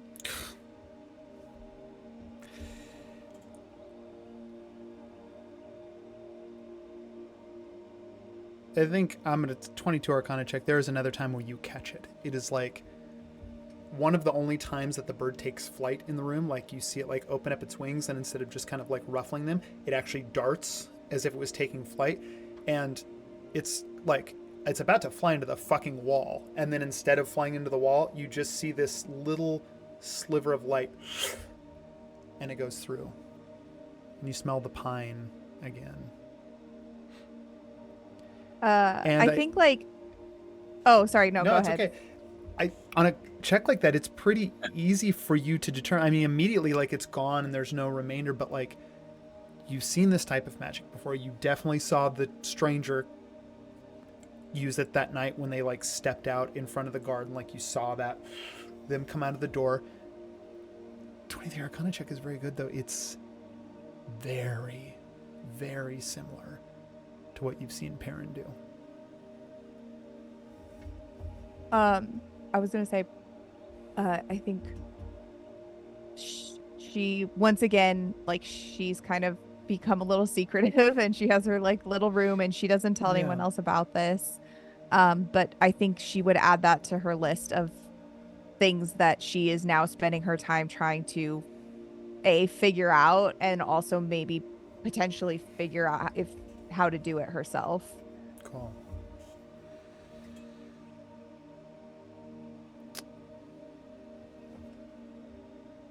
She like wants to know where that bird went. Yeah. You know what I mean? I think before we like describe everyone's like coping mechanisms that they sort of develop, and we kind of like get into the teenage years, Perrin, you get that like, I mean, it's within like the first week. George has to do some cross-referencing and whatnot but based off of the book that you gave him, that little like looks like handwritten, only one of its kind most likely, that book, The Fate of Hugo de Bois, based off of cross-referencing that with some other historical things. And you notice like George tells you that also like a fair amount of information from it had to do with the Feywilds mostly, or more specifically not the Feywilds but the Wild Path. And for the first time, you hear the term night folk. The information that George is able to find doesn't give a lot, but it tells of these creatures, something beyond the mortal realm, originating in the Feywilds, but it's like oftentimes, or at least in one case, one was found on the Wild Path, almost like they were wandering and trying to find their way to something calling them outside of the Feywilds. I think in that book in particular, because you go through it too, it's a pretty gruesome account of like a party's travel down the Wild Path following. There was this wood elf named Hugo Dubois. They're like, there's a couple other historical mentions of them, like something about quelling a darkness down in the South Green and like being part of a group of knights that traveled down there. But none of that is in this book. This book is mostly just an account, and you see like it's mostly an account that goes over the course of several weeks spent on the Wild Path, which, you know, as Perrin, like, the Wild Path, some people can walk it in a day, and for other people it can take years. The particular ending of this, like, it's wrapped up in a way that, like, kind of like after the climax of this whole thing, it's like pretty quickly wrapped up that like the party abandoned the path, and thanks to a guide, like, they were able to find their way back to the Mortal Realm, and they never made it to the Feywilds. But the climax of this event was a creature that came, and the creature that was coming to Hugo in dreams was not what it claimed to be. And I think through other research that George brings you, you get these like little bits of accounts that you're able to put together with the accounting in this diary, essentially, that you have. Night folk are creatures of the Feywilds, and they wander faceless and formless, unable to take any, like, really have any true reckoning of themselves. But they generally seem to be linked with mortals, and they will call to those mortals through dreams to summon them to the Feywilds, or in the unfortunate case of Hugo, just the Wild Path itself, in order to consume this one person that they have a link with and take on their likeness.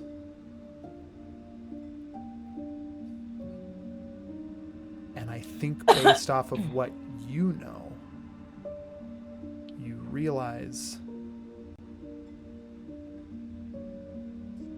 this is where changelings come from.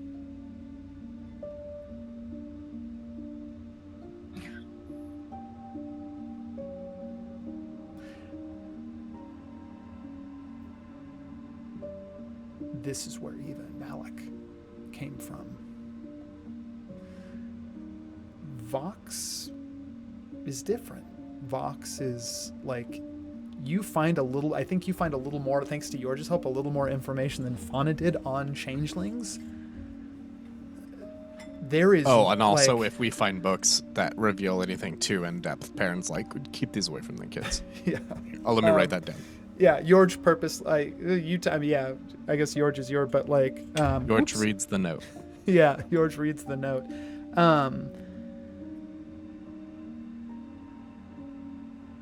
You can find no other accounting of, like, little bits here and there, like, so that it makes it a little... And obviously you know that changelings exist, so clearly, like, things that are spoken of as rumors, you begin to take those as, like, no, these are probably true accounts and not just myths or, like, hearsay. There's no account... There's, like, a few here and there of, like, oh, this person perhaps, like, was suspected of being... There is no account of a changeling ever having a child. Like, what you come to find in your research is that Vox may be entirely unique.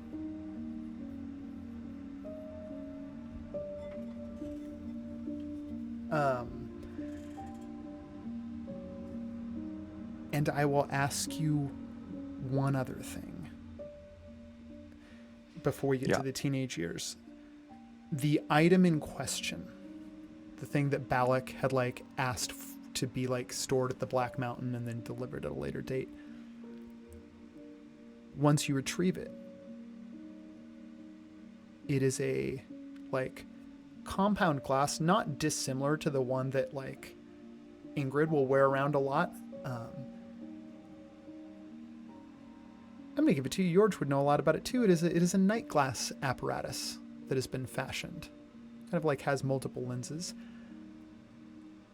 you're able to test it out pretty quickly because looking, when you use it to look through it, everything appears normal.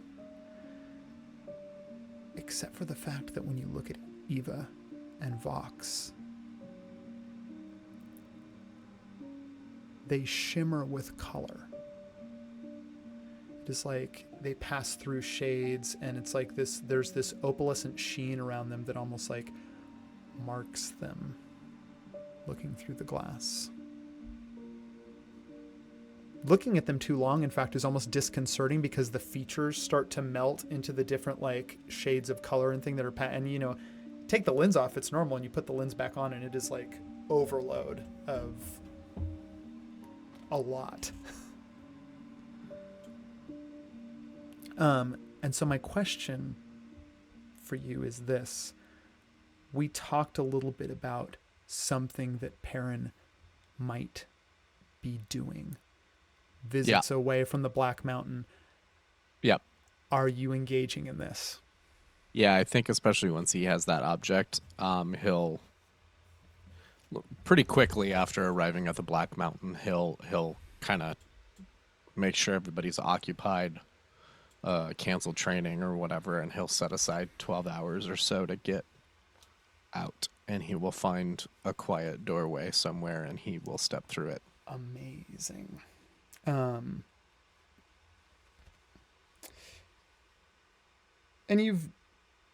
so we're saying that like you've also like kind of made a point to like you've done this more than once, where you've kind of like stepped away for a portion of time. Yeah. Yeah. You break away from the training. Let me ask this. Present in the training, all three of you now, like, I think you're all teenagers, like early teen years. All three of you give me insight checks.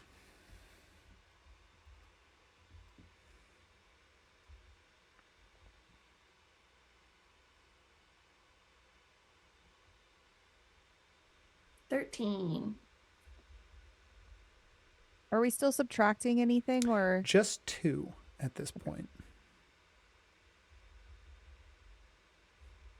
17.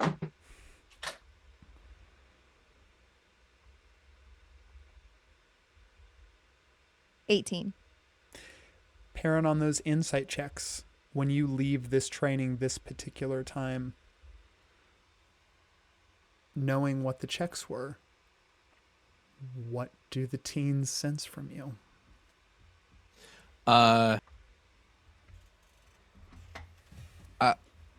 I mean, I think Perrin is leaving from time and again, and Perrin is also more and more you are seeing him. I don't think any of you have ever seen him drink before, but you are seeing him with bottles of wine, and in his quarters he's got quite a bit of different booze kind of that he's beginning to stockpile. So when he disappears and comes back, he's frequently carrying a bag of something. But you just, it's just in his room, it's in his space, it's around. That's about all that you see from that. And you just kind of notice that he is getting, I think it's probably, you can all just kind of put this through the lens of your own character as far as how much understanding you give him as teenagers, but he is definitely getting more demanding in training and less forgiving. Or even like when he did the training that we played all the way out with Vox, where he's like trying to show her where her legwork is, he's getting more and more just like, no, I've already explained the right way to do this, do better. So like I said, just kind of run that through your own filter as far as what you would decide that means. That's just what you're noticing. Is he's shorter, he's less encouraging, he's more abrupt, he's more short. Yeah. Given that, and Perrin kind of like just sort of skulking away after this particular training, let me ask the three of you. Do you go and do your own thing after the training? or do you try and follow Perrin?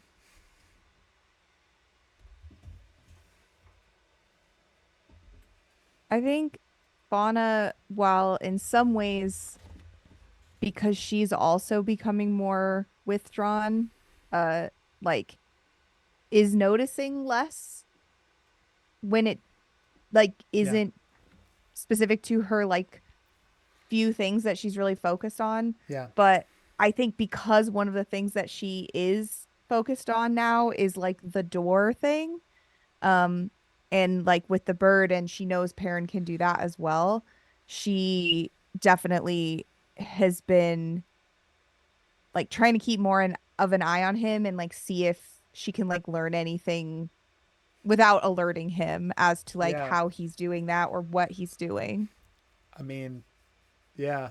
Uh, what about Nix and Vox?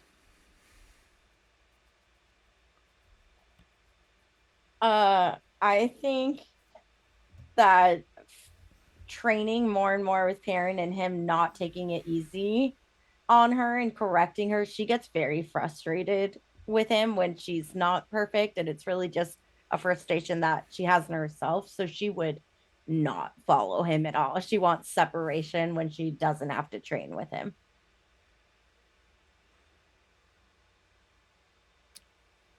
What about Nix?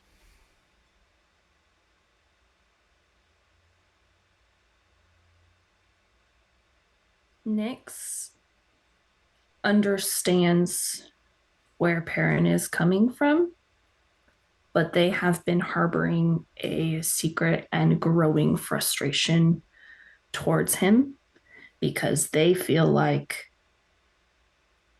everything with Balak, with the woman, with everything that's been after them, he knows about it and he hasn't said a goddamn thing. And they feel like they could have been prepared. And so I think they're almost kind of transitioning from like a yes, you are what is left, and like I am grateful for you for protecting us, and like you're kind of a parental figure to like Fauna and Vox, but like I'm going to use you for now, and I do kind of care about you in my own way, but I also don't trust you. And I think especially as they get older and are now in teenage years, like that is just the teenage angst is just making that so much worse. Um, and I think after training, they're becoming more and more confrontational with Perrin about things and probably asking him questions straight up. And when he dodges it, like he usually does, they're all that to say, yes, they're following him. They're like, what the fuck are you up to? I don't trust you. I want to know what you know because that's the only way I can prepare for this. Nix and Fauna, give me stealth checks.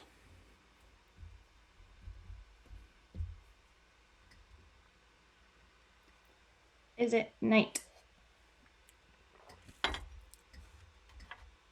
Roll a luck die over here. 11 or higher. I got a nat 20. Fuck. Should be 11 or higher. morning or midday. 10, so it's actually not night. And I have advantage on stealth too, but I guess I don't need it. God, yeah. Nope.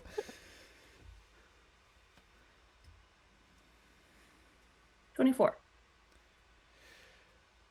Perrin, I'm assuming your passive perception is not 24. No. Okay. Perrin, describe to me like the door that you go through. Yeah. I mean, I think you see Perrin first, like dump a few bottles of booze down a drain and like place bottles around, kind of like look at it and be like, yeah, all right, that looks reasonable. He's not drinking them. And then he's just going to, go find a door and step through it. I think And there's. I mean, how far back? How much are they going to see? Well, here's the deal. I mean, stealth nat 20 and then a 24 stealth. I'll explain what, like, you follow Perrin, you see like these activities taking place. You see Perrin, you walk into one of the rooms that there's like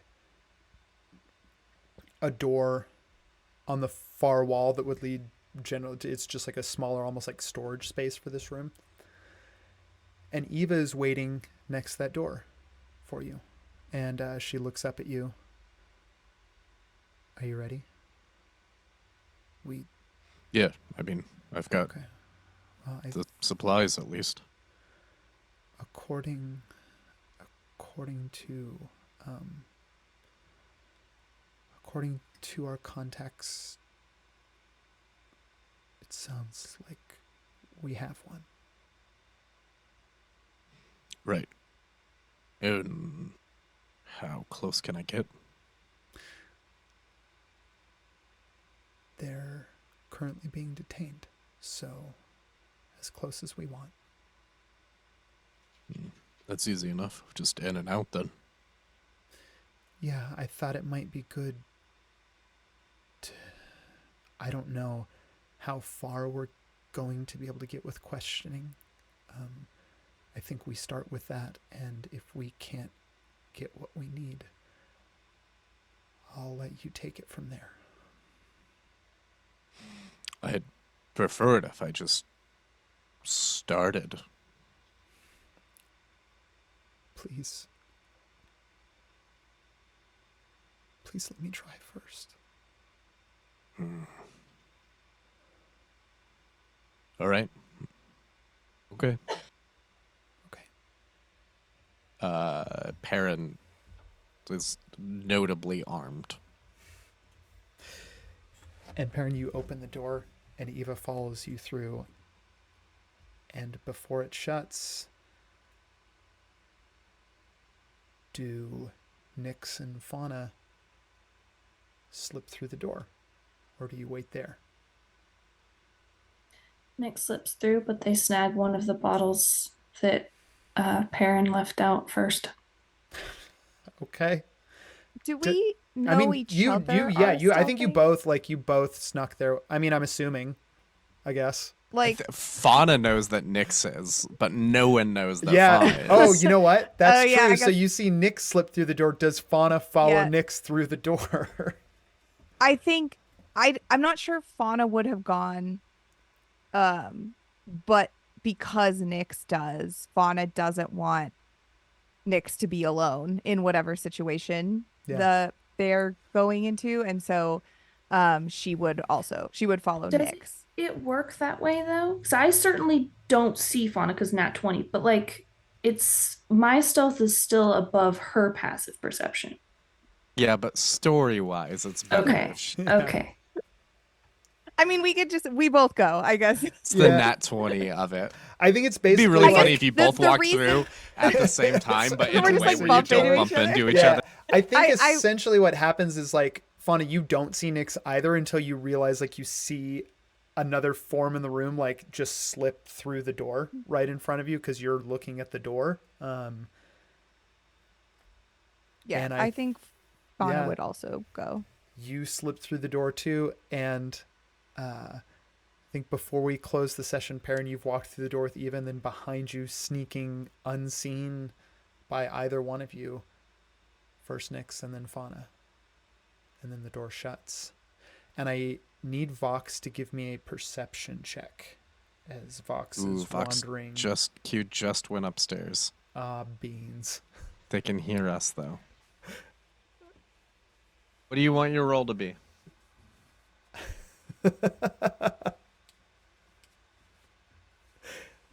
Call it. Call it. What am I choosing between? Am I just rolling? No, it's just a perception, yeah. Excuse me. I got a 19 on perception. Ooh. 19. You are walking by the room that Fauna reads in all the time, like the garden room. There's kind of like tendrils coming out of the room too at this point, and a few blossoms that spill out into the hallway. You see a small yellow bird come darting out into the hallway and like land on one of those kind of like vines and like take a moment, hop around, look a couple, look down at you, cock its head,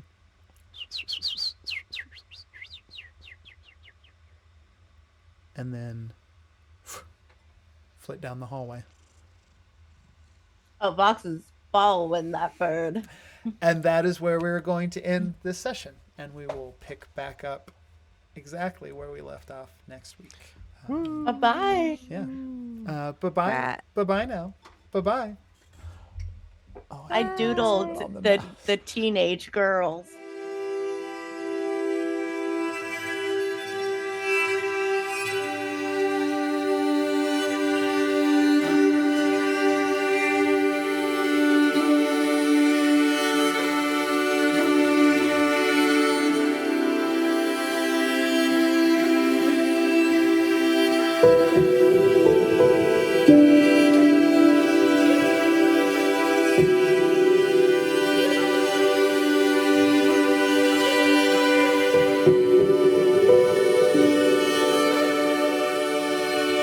Thank you.